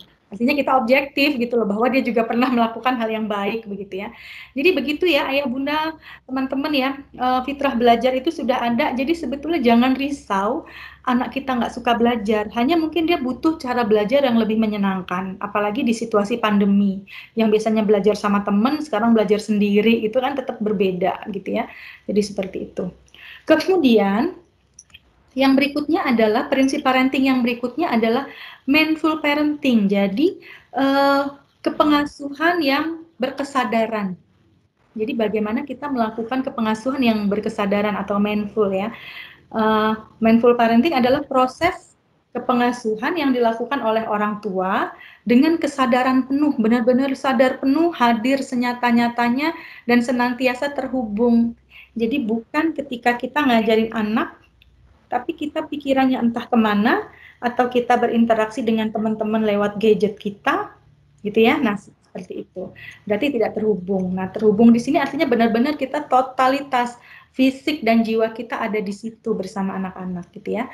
Kemudian kepengasuhan yang lebih responsif dan tidak reaktif. Kalau reaktif itu misalnya anak ujuk-ujuk ya, dia tiba-tiba marah-marah. Biasanya kalau anak marah itu banyak nih orang tua di luar sana ya, yang ketika anak marah, karena yang namanya emosi itu kan nyetrum tuh, menular, kitanya jadi ikut marah gitu. Itu namanya reaktif gitu, kita bereaksi secara spontan. Tetapi kalau responsif itu lebih pada kita merespon apa yang sebenarnya terjadi pada dirinya. Anak nangis atau marah-marah gitu, mungkin kita langsung peluk. Kamu capek ya nak ya? Kamu lapar ya? Ya Allah, iya kamu belum makan ya. Nah, itu adalah responsif gitu ya. Nah, kemudian mindful parenting ini juga pengasuhan yang mendasarkan pada kemampuan 5M. Jadi sekarang ini 5M ya, bukan melihat pakai masker gitu ya. Melihat, maksudnya bukan menjaga jarak, menjauhi kerumunan dan memakai masker gitu, enggak. Tetapi 5M di sini adalah melihat, mendengar, merasakan, mengenali, mencintai anak-anak tanpa penghakiman, gitu ya. Jadi ketika anak-anak, jadi tanpa penghakiman gitu ya. Jadi benar-benar total gitu ya. Ketika anak berbicara, ketika anak ngobrol gitu ya, benar-benar kita menjadi pendengar. Tidak hanya telinga saja yang kita gunakan, tetapi juga mata kita, kemudian sentuhan itu juga gitu ya. Jadi seperti itu. Penuh penerimaan dan kesadaran menyadari diri kita sebagai pembimbing. Kemudian penuh kesabaran. Jadi nggak cuma penuh kesadaran, tapi juga penuh kesabaran. Kenapa? Karena mendidik itu tidak mendadak. Jadi kalau kita pingin anak kita pada kondisi misalnya dia hafalannya sama seperti di sekolah, ya kita nggak bisa menyamakan karena situasinya berbeda gitu. Jadi memang kita butuh pelan-pelan ya, mendidik itu tidak mendadak, butuh step by step seperti itu ya. Situasinya dijaga, suasana hatinya juga dikondisikan begitu ya. Dan selalu menjadi teladan. Nah, 1000 nasihat ternyata tidak jauh lebih penting ketimbang 1 teladan dari orang tuanya, teladan luar dalam gitu ya. Karena anak bisa saja loh, ayah bunda teman-teman mereka salah mendengar, tapi mereka bisa saja mereka salah mendengar, tapi mereka tidak bisa salah melihat gitu ya. Jadi apa yang mereka lakukan itu sebenarnya nggak jauh-jauh dari bagaimana kita orang tuanya. Itu kenapa ketika kita menginginkan anak-anak kita menjadi anak-anak yang hebat, yang harus dihebatkan itu dulu adalah orang tuanya. Orang tuanya ini harus mau mengupgrade diri nih untuk menjadi pribadi yang lebih baik sebagai orang tua, dan jangan malu untuk belajar gitu ya. Sama seperti saya pun juga sebagai seorang ibu yang anaknya sudah umurnya usia 21 tahun, itu pun saya belajar terus gitu ya. Kalau 15 tahun yang lalu saya belajar bagaimana mendidik anak umur 5 tahun gitu ya. Kemudian beberapa waktu yang lalu saya belajar bagaimana mendidik anak yang usia remaja. Nah sekarang ini saya sedang menggali banyak informasi, banyak belajar bagaimana saya menghadapi anak saya yang pertama ini sudah mau masuk dewasa gitu ya. Tentunya butuh ilmu yang nggak sedikit gitu ya. Jadi selalu belajar gitu ya. Nah seperti itu. Kemudian yang berikutnya adalah perbaiki pola komunikasi. Kita bisa ke slide berikutnya, Us. Ya, perbaiki pola komunikasi. Selama ini kita bisa saja semua persoalan yang kita hadapi, hambatan-hambatan dalam mengelola anak itu bisa loh, sangat mungkin itu terjadi karena pengelolaan emosi kita yang harus diperbaiki, gitu ya. Nah, di sini ada communication pie ya, jadi istilahnya roti komunikasi. Ternyata bukan pada kata-kata yang dikeluarkan saja, tetapi bahasa tubuh kita ini juga berpengaruh pada pola komunikasi yang efektif.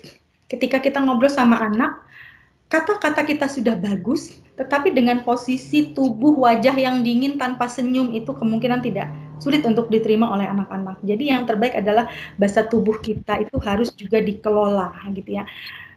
Ekspresi wajah kita ketika kita berkomunikasi sama anak, pupil matanya itu juga biasanya kalau komunikasi, kalau orang berbinar-binar, kalau orang excited dengan orang lain itu biasanya kan pupil matanya itu membesar ya gitu. Oh ya gitu sambil oh ya gitu terus sambil senyum gitu. Tubuh kita, tangan kita juga bekerja, kita pegang tangan dia.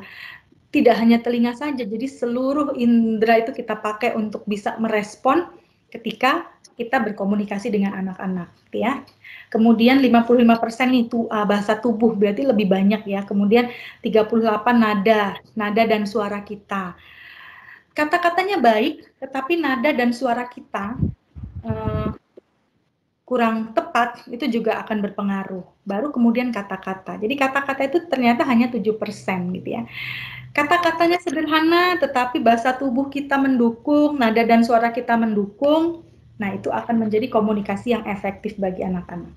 Tidak menjudgment gitu ya, menghakimi, misalnya anak datang curhat, Umi aku tuh kalau di sekolah mesti sama temanku dijauhin loh, aku tuh mesti temanku tuh pada bolo-boloan gitu. Nah ini banyak nih orang tua di luar sana, ketika anak cerita, belum selesai cerita, orang tua langsung, mungkin kamu juga sih kalau orangnya nggak asik kalau main gitu ya.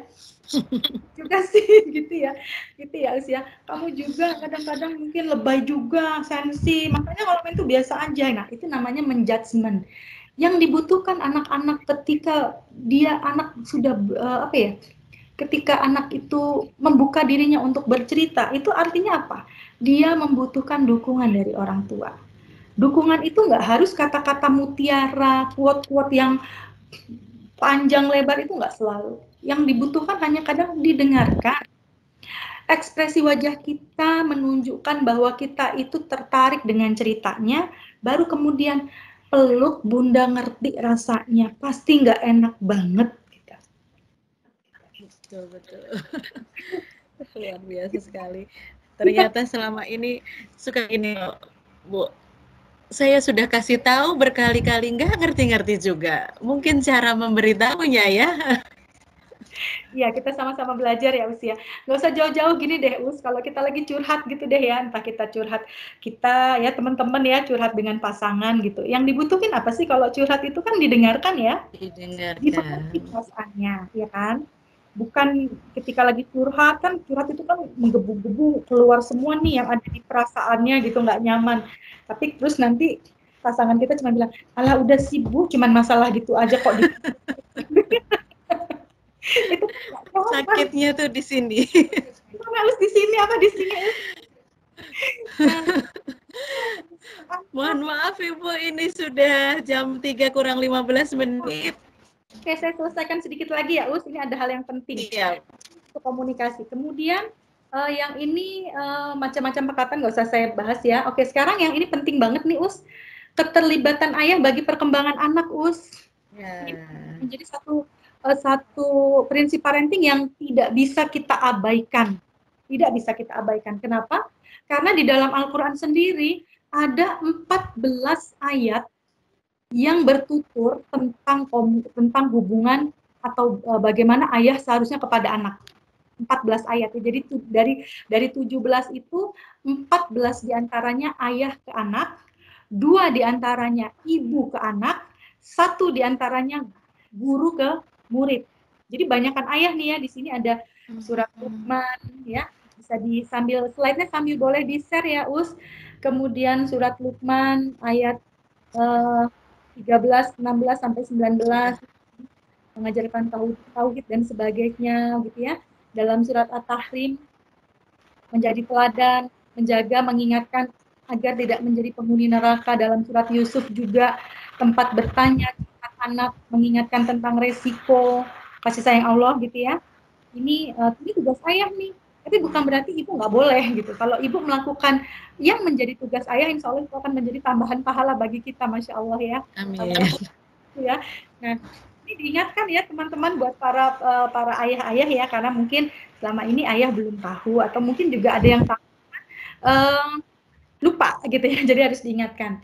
Kemudian dalam surat Al-Baqarah 132 sampai 133, dalam surat Hud, dalam surat Al-Imran ya. Nah, itu di situ bagaimana peran ayah di dalam Al-Quran itu sudah jelas, gitu, sudah jelas. Dan besok itu yang berat memang menjadi seorang kepala keluarga, menjadi imam itu karena nanti yang akan ditanya, apakah ini semua yang dimaui Allah ini apakah sudah dilaksanakan atau belum, gitu ya. Jadi seperti itu. Kemudian secara psikologis juga diatur di sini, ya, dalam ilmu psikologi. Jadi keterlibatan seorang ayah itu sangat dibutuhkan oleh anak-anaknya, gitu dalam. Oke, karena sebentar lagi waktu habis, yang terakhir mungkin ya, prinsip parenting yang berikutnya adalah kasih sayang dan cinta. Bentar ya, Us, bentar lagi. Ya, siap-siap. Di situ ada satu prinsip terpenting, yaitu penuhi tangki cinta anak-anak. Jadi memenuhi tangki cinta anak-anak itu bisa dengan memberikan kasih sayang, bisa belayan, pelukan, didengarkan, dan sebagainya. Saya percaya sekali bahwa ada hubungan korelasi antara merasa dicintai dan patuh, gitu. Dan ini sudah banyak penelitiannya. Jadi ketika ada orang tua yang datang ke saya merasa anaknya itu kok nggak patuh, anaknya kok susah diarahkan dan sebagainya, sederhana aja yang saya sampaikan, apakah sudah cukup memberikan cinta pada anak-anak, gitu ya? Apakah sudah cukup tangki cinta itu dipenuhi untuk anak-anak? Karena kunci patuh adalah merasa dicintai. Semakin anak merasa dicintai, maka dia akan semakin patuh. Seperti itu. Nggak usah jauh-jauh deh. Nggak usah jauh-jauh. Analoginya usia yang paling gampang. Pernah mendengar berita orang pindah agama karena cinta, karena mau menikah. Nah, itu ya. Apa sih alasannya meninggalkan agamanya yang sudah digenggam sejak masih kecil itu untuk menikah? Karena apa? Dia mendapatkan cinta. Apalagi cuman sekedar anak mau belajar, mau hafalan dan sebagainya. Yang dibutuhkan anak-anak itu adalah merasa dicintai. Bisa dengan pelukan, bisa dengan kebersamaan selalu dengan orang tua gitu ya. Orang tua selalu punya banyak waktu dengan anak-anak. Nah, seperti itu. Oke, mungkin itu nanti mungkin kita nanti nggak kebagian sesi tanya jawab ya Iya betul. Padahal sebenarnya masih asik ini mendengarkan. Saya suka lupa Karena diri, memang rasanya banyak sekali ilmu yang saya dapat hari ini, terutama untuk anak-anak saya sendiri nih. Ilmu dari Allah,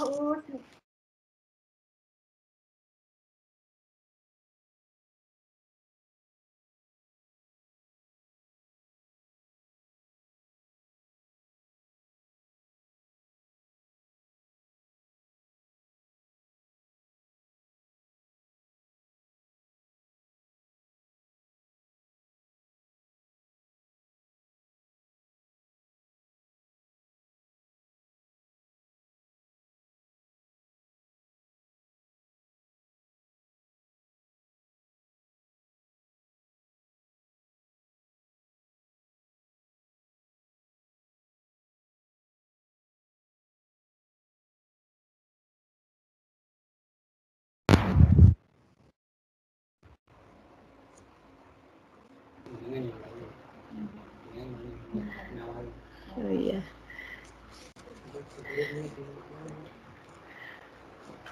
Baik, jadi sebenarnya gini ya Bu Lia ya, yang paling penting itu kita rasa itu ya.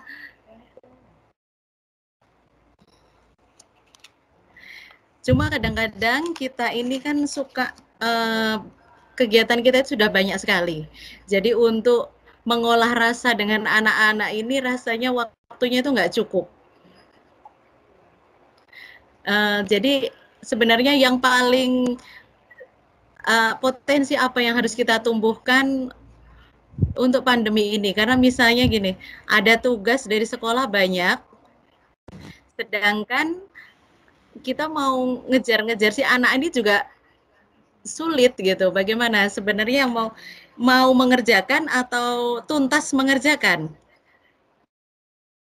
Tadi itu terputus, jadi saya nggak dengar yang awal ya, Oh gitu, ya. Selama juga tadi, ya. Boleh diulang, tolong, Iya, gini Bu, jadi di masa pandemi ini kan tugas sekolah itu banyak sekali. Ya, banyak orang tua yang mengeluh tidak bisa mendampingi anak-anak di rumah. Yang paling kita pentingkan itu yang mana dulu? Anak-anak mau mengerjakan atau tuntas mengerjakan artinya menguasai materi?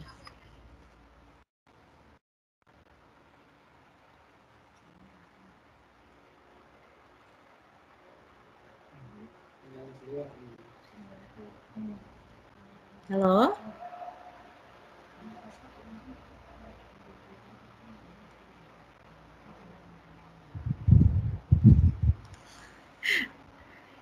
Sepertinya kita kehilangan Ibu Lia.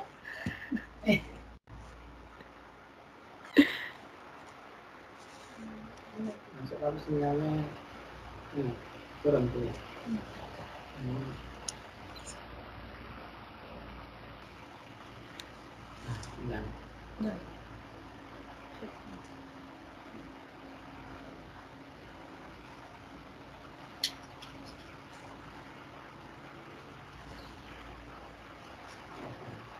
Dari sana hilang ya.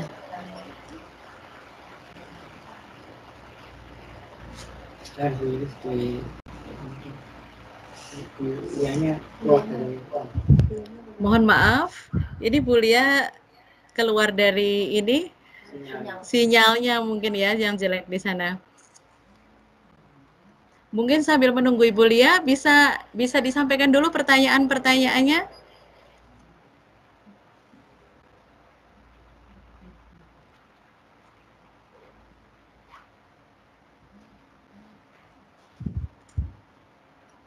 Oke.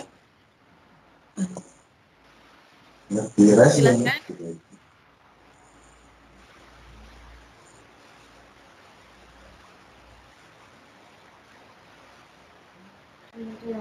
Naik Dwi Lestari. My Dwi. Silakan Ibu. Assalamualaikum Ustazah. Ya. Mau tanya gini, kalau misalnya boleh minta tips-tipsnya nggak kalau misalnya ibu dan ayah maksudnya berjauhan, ayah kerja di luar kota gitu, terus ibu sama anak-anak di rumah gitu. Ada tips-tipsnya nggak untuk apa ini belajar Pengasuhan ini ya? di rumah? Iya, iya. Terkait sama materi terakhir tadi ya Bu ya? Iya, iya. Baik, saya tampung dulu ya Bu ya, sambil kita menunggu Bu Lia kembali lagi ke ruang meeting kita.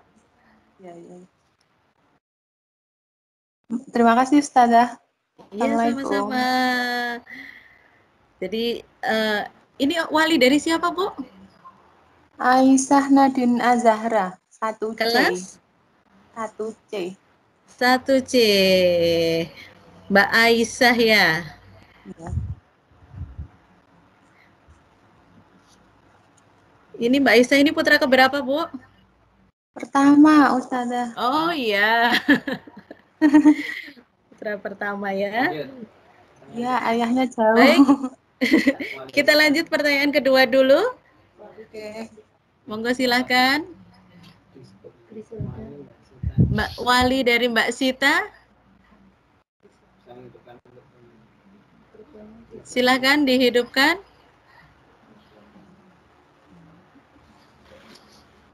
Silakan. Welcome back, Bu. Ya, mohon maaf. Saya baru sekali ini pakai aplikasi ini. Oh gitu. Ya. Sama-sama belajar ya. Oke, ini dari Mbak Sita, silakan Wali dari Mbak Sita. Ya.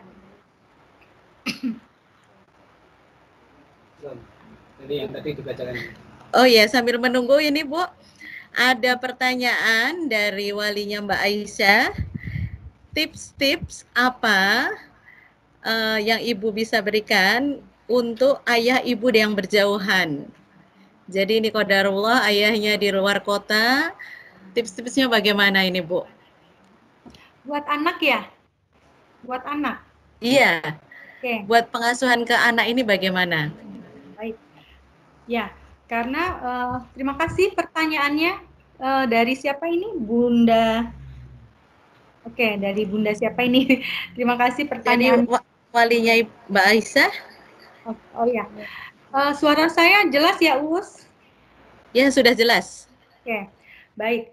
Bagaimana tips ketika orang tua berjauhan ya? Jadi ayah jauh dan ketemunya jarang, padahal sebetulnya kepengasuhan itu harus kompak ya. Artinya harus antara ayah dan ibu itu harus nyambung, harus satu pola gitu ya. Nah, yang pertama sebetulnya pahamkan dulu kepada anak-anak bahwa kondisi ini memang harus terjadi gitu ya. Sehingga anak itu bisa menerima situasi yang dia harus jauh dari ayahnya. Sekarang itu alhamdulillah kondisi teknologi itu sudah canggih sekali ya. Teknologi sudah canggih, kita bisa berkomunikasi kapanpun ketika kita ada waktu. Tidak hanya suara, bahkan seperti sekarang ini juga ya, ada yang di mana, ada yang banyak di luar kota juga kita bisa bergabung dalam virtual ini gitu. Ini juga bisa menjadikan satu media untuk berkomunikasi. Nah, kemudian supaya anak merasa dekat dengan ayah ketika berjauhan, saya analogikan lagi begini. Kita belum pernah bertemu dengan sosok Rasulullah, ya. Tetapi kita mencintainya. Betul nggak teman-teman?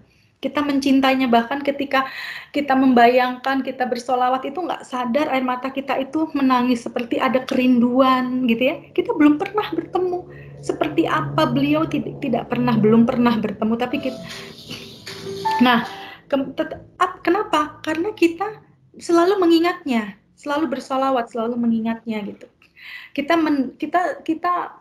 sering membaca cerita teladan Rasulullah, bagaimana Rasulullah dulu seperti apa sering kita baca, itu yang membuat kita mencintai begitu.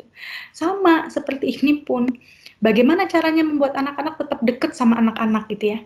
Nah ini yang sering saya sampaikan pada teman-teman, pada banyak orang tua yang qadarullah berjauhan gitu. Libatkan semua yang kita lakukan bersama anak di rumah itu, kaitkan dengan apa yang sedang dilakukan oleh pasangan kita di luar sana. Misalnya, adik bangun, Abi juga sudah bangun jam segini, ayah juga sudah bangun loh. Misalnya pasangan kita ada di mana ya? Di mana ya, Bun ya? Di mana misalnya di luar negeri gitu ya. Jakarta. Ini ayah di Jakarta juga sudah bangun loh. Yuk kita sholat bareng-bareng. Ayah sholat dari Jakarta, kita sholat di sini. Atau mungkin ketika makan gitu ya, kita makan pagi. Ayah sarapan pakai apa ya? Kita sarapan pakai telur. Kira-kira ayah sarapan pakai apa ya? Tapi ayah jam segini nih sarapan gitu.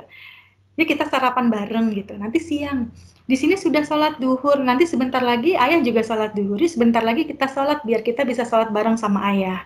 Terus misalnya jam 9 siang gitu ya. Biasanya ayah tuh kalau jam segini tuh lagi di mana, lagi ngapain. Nanti jam 3 biasanya ayah kalau sore lagi ngapain. Nah itu tuh bisa kita libatkan anak itu untuk berimajinasi tentang ayahnya seperti itu. Melibatkan ayahnya pada setiap aktivitas yang dilakukan di rumah. Itu cinta akan terus nyambung gitu. Biasanya kan seringnya gini ya, teman-teman ayah bunda ya. Anak itu kadang kangen nih sama ayahnya, tapi kalau ditelepon malah lari. Betul. Pernah nggak kayak gitu? Ini katanya kangen, apa nggak sayang ya sama ayahnya, apa nggak rindu? Kalau ditanya pasti rindu sekali, tetapi itu adalah bentuk protes dia seperti itu. Jadi harus dibangun ya Bu ya. Ya karena banyak sekali media saat ini yang bisa membantu kita. Ya betul. Kita menuju ke pertanyaan kedua ya Bu ya. Ya oke, siap. Silakan Ibu Anas Ayurspati.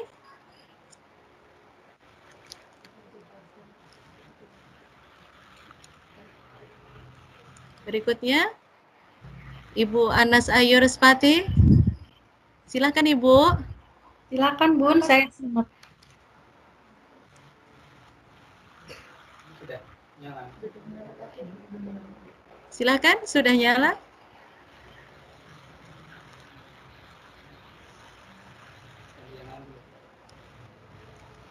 Atau mungkin ada yang lain?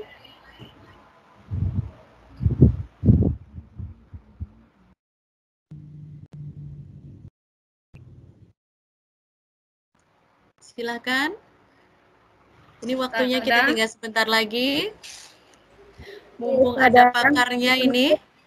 Assalamualaikum Ustazah. Waalaikumsalam warahmatullahi wabarakatuh. Maaf Ustazah, tadi saya tidak bisa menghidupkan mic. Iya. Kemudian saya keluar dulu baru bisa masuk. Mohon izin kan? Ini kan saya punya anak 3 tapi dengan usia yang beda nggih. Ada yang sudah menjelang remaja, pastinya punya aturan yang berbeda dalam hal belajar dan sebagainya dengan anak yang baru kelas 3 SD di SDIT Zaid. Di Aksa dan juga Dek Sita yang juga kelas 6 kan pastinya berbeda-beda. Nah, ini saya sering diprotes sama anak-anak kalau saya menerapkan aturan untuk kakaknya sama untuk adiknya beda. Kan kadang misalnya untuk jam belajar itu kan juga ada perbedaan nggih. Itu mereka kadang memprotes tuh bagaimana nggih? Terima kasih. Oh iya. Jadi karena rentang usianya yang agak jauh, jadi ini bagaimana pola pengasuhannya ini Bu? Silakan Bu ya. Oke, baik. Yang pertama saya mau minta tolong nih Bunda Anas, PR ya. Saya kasih PR ya. Mbak Sita. Walinya Mbak Sita ini. Nggih. Oh iya. Bundanya Mbak Sita ya? Iya. Oke, saya kasih PR ya Bun. Saya kasih PR. Iya. Mulai nanti malam ngobrol dengan 3 anak. Yang remaja, yang kelas 6 dan yang kelas 3. Buatlah kesepakatan. Kita membentuk kesepakatan. Jadi sebetulnya anak-anak itu suka bersepakat. Tapi memang anak-anak itu nggak suka dengan aturan. Kadang-kadang kita bikin aturan, kakak kalau belajar jam sekian, adik belajar jam sekian, terus adiknya lagi belajar jam sekian gitu. Kita yang membuat aturan. Nah, coba sekarang kita rubah dari aturan itu kita membuat yang namanya kesepakatan. Nah, kesepakatan itu berarti kan dua pihak. Jadi nggak cuman kita yang membuat, tetapi anak juga kita libatkan. Pertama mungkin kita akan bahas si kakak dulu. Kakak kan sudah SMP, katakanlah ya, sudah SMP. Yeah. Berarti sudah bisa menentukan kebutuhan belajarnya itu kayak gimana, karena pelajaran juga sudah banyak. Bunda mau dengar nih, kakak itu pengennya belajar jam berapa, kapan kakak santai mainan HP, kapan kakak santai nonton TV, atau main di luar bersama teman, dan sebagainya. Tuh. Kalau dicatat, aku maunya jam segini, Bunda. Oke. Kemudian, untuk yang kelas 6. Nah, yang kelas 6, kita bilang, kalau adek maunya belajar itu jam berapa? Merasa nyaman belajarnya jam berapa? Coba. Gitu. Bunda nyaman itu selama ini belajar jam berapa? Dan berapa lama? Berapa lama belajar, berapa lama break, istirahat, berapa lama main HP gitu. Artinya seperti itu gitu ya, ditentukan. Nah, kemudian adiknya nih yang kelas 3 juga. Nah, kalau ini kan mungkin lebih ini ya, lebih slow ya, karena masih kelas 3 ya, tentunya berbeda dengan yang kelas 6 dan yang sudah SMP gitu. Nanti kita bantu tapi. Nah, kakak maunya jam segini nih belajarnya, sekian jam, karena kakak yang SMP ini pelajarannya udah banyak banget gitu. Yang kelas 6 sekian dan berapa lama. Nah, sekarang adik merasa nyaman berapa. Nah, itu dibuat aja kesepakatan itu. Nah, boleh nggak kalau kita menghukum anak ketika dia melanggar kesepakatan? Boleh. Tapi sekali lagi, hukuman itu pun harus dibuat pada saat bersepakat di awal. Misalnya gini, oke sudah sepakat ya, kakak jam belajarnya jam sekian, adik jam sekian, adik yang paling kecil jam sekian. Oke, kira-kira nih kalau nanti udah pas kita jalanin ternyata di antara kalian ada yang melanggar kesepakatan yang sudah kita buat bersama, boleh nggak Bunda menghukum? Boleh. Hukumannya apa? Disebutkan di situ. Kakak hukumannya apa? Tergantung kesepakatan, dan hukuman itu sebisa mungkin harus sesuai dengan kesalahan. Misalnya kesalahan dia lupa belajar di jam yang sudah disepakati karena nonton TV. Berarti hukumannya apa? Nggak boleh nonton TV. Si adik yang tengah lupa menjalankan kesepakatan yang belajar jam berapa gitu karena main HP, berarti no gadget untuk 1 hari gitu. Jadi kesepakatan itu nggak hanya terhadap tanggung jawab, tapi juga sesuai dengan, tapi juga berkaitan dengan apabila harus melakukan sebuah hukuman atau punishment atas kesepakatan yang mereka langgar, itu sudah diterapkan di awal gitu. Jadi anak tuh merasa adil gitu loh, merasa nggak semena-mena gitu. Kembali lagi ke pola komunikasi ya Bu ya. Betul. Ya, terima kasih Bu. Iya, sama-sama. Akan saya terapkan. Iya, baik. Ya, Bun. Lanjut, satu lagi pertanyaan ya. Di chat, Bu. Chat. Oh, di chat ya. Chat. Sebentar.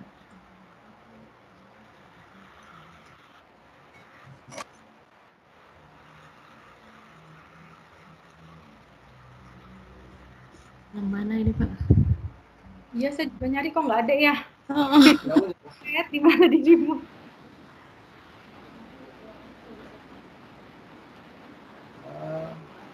Dari siapa? Akhirnya WA. Sebentar, tinggal satu lagi pertanyaan. Ya. Karena waktunya sudah mepet ya. Sayang ya.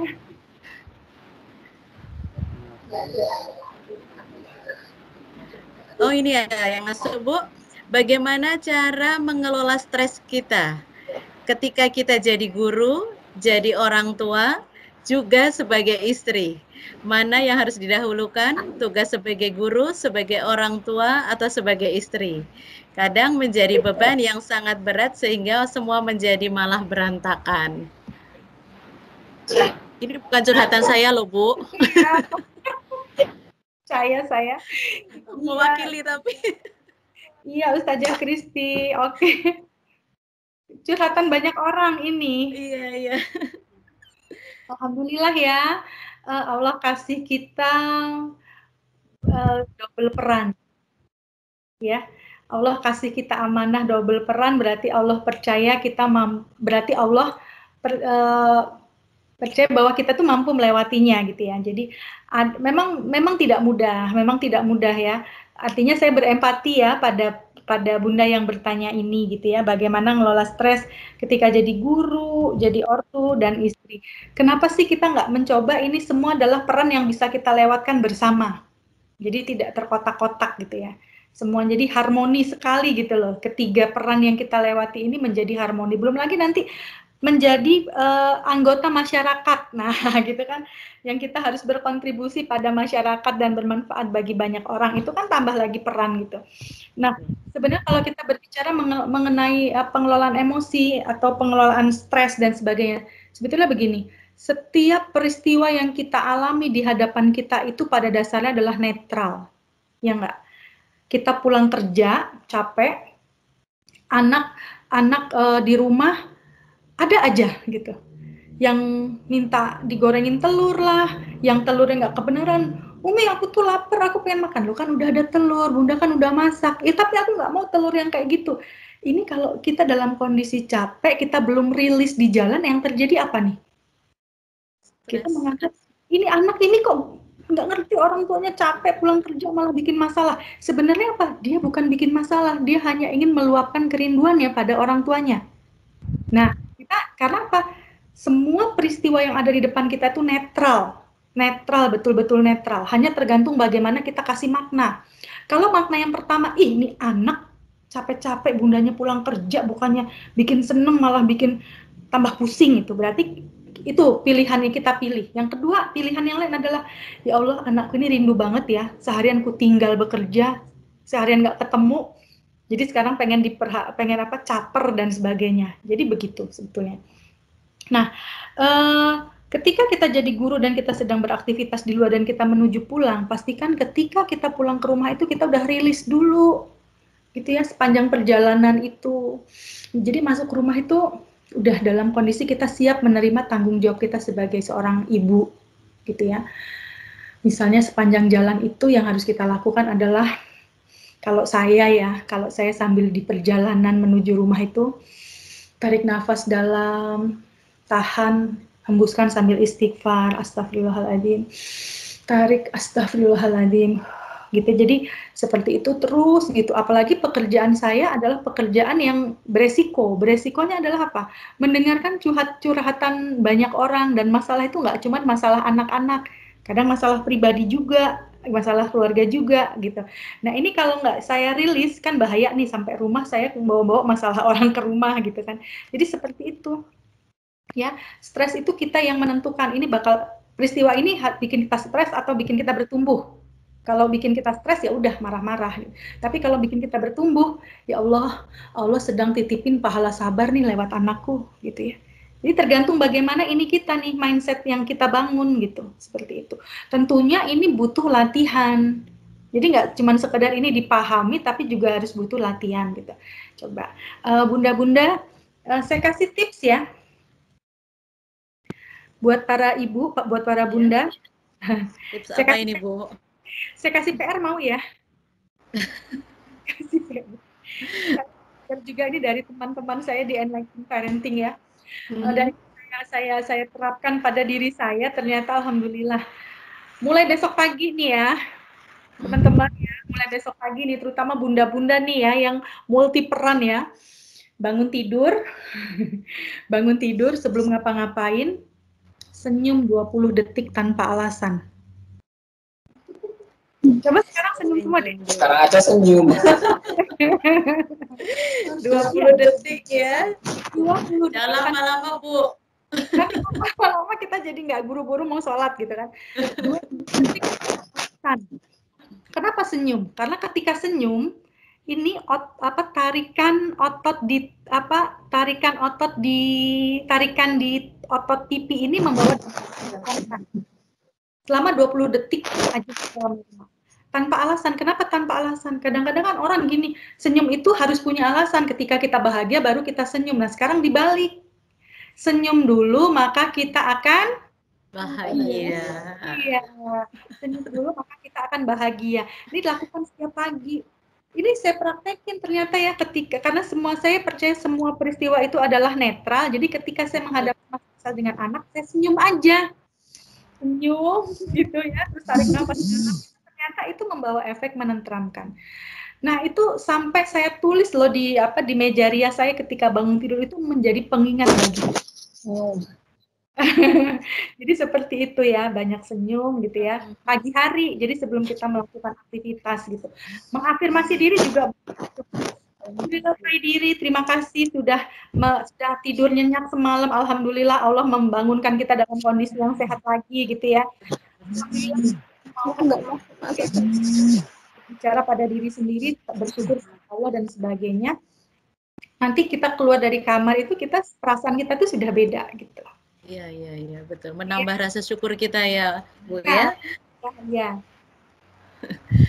Baik, karena waktunya sudah sudah selesai ini, sudah habis dari tadi. Saya sudah dikode-kode ini, Bu. Padahal masih pengen ngobrol panjang. Ini yang terakhir ini saya garis bawahi agak tebal. Semua peristiwa ada netral, kitalah yang memberi makna. Ya Bu ya, kembali lagi kepada tugas kita di dunia, yaitu untuk beribadah. Jadi maknai semua yang kita lakukan adalah untuk ibadah. Bu Lia, silakan memberikan kesimpulannya buat kita semua oleh-oleh ini, meskipun sudah banyak, mau ditambah lagi sedikit lagi. Oke. Yang terakhir ya, sambil saya slide yang terakhir itu yang sebetulnya dibutuhkan anak-anak itu sederhana. Anak-anak itu butuh kebersamaan bersama kita, butuh penghargaan bersama kita selalu, dan butuh cinta tanpa syarat ya. Bahkan ketika Rasulullah pernah ditanya oleh seorang sahabat, ya Rasul, bagaimana kita dapat membantu anak-anaknya supaya berbakti? Rasulullah menjawab, menerima yang sedikit darinya, menghargai, memaafkannya. Jadi terima yang sedikit dari apa yang diberikan oleh anak-anak kita, dan maafkan apa-apa yang belum dia mampu, gitu ya. Dan total menjadi orang tua seperti itu. Semoga kita senantiasa menjadi orang tua yang diberi kesabaran yang tanpa batas ya. Mohon maaf lahir batin. Mohon maaf lahir teman-teman. Ya sama-sama Ibu. Luar biasa sekali ilmu siang hari ini. Saya pengen cepat-cepat pulang. Pengen meluk anak-anak ini. Ibu, terima kasih sekali ilmunya siang hari ini. Semoga lain waktu kita bisa menyambung lagi. Terima kasih kepada ayah yang sudah luar biasa mengikuti seminar parenting siang hari ini. Saya sebagai pembawa acara, sebagai moderator seminar parenting siang hari ini, mohon maaf yang sebesar-besarnya apabila masih banyak sekali kekurangannya. Waktu saya kembalikan kepada Bu Ana. Monggo Bu Ana.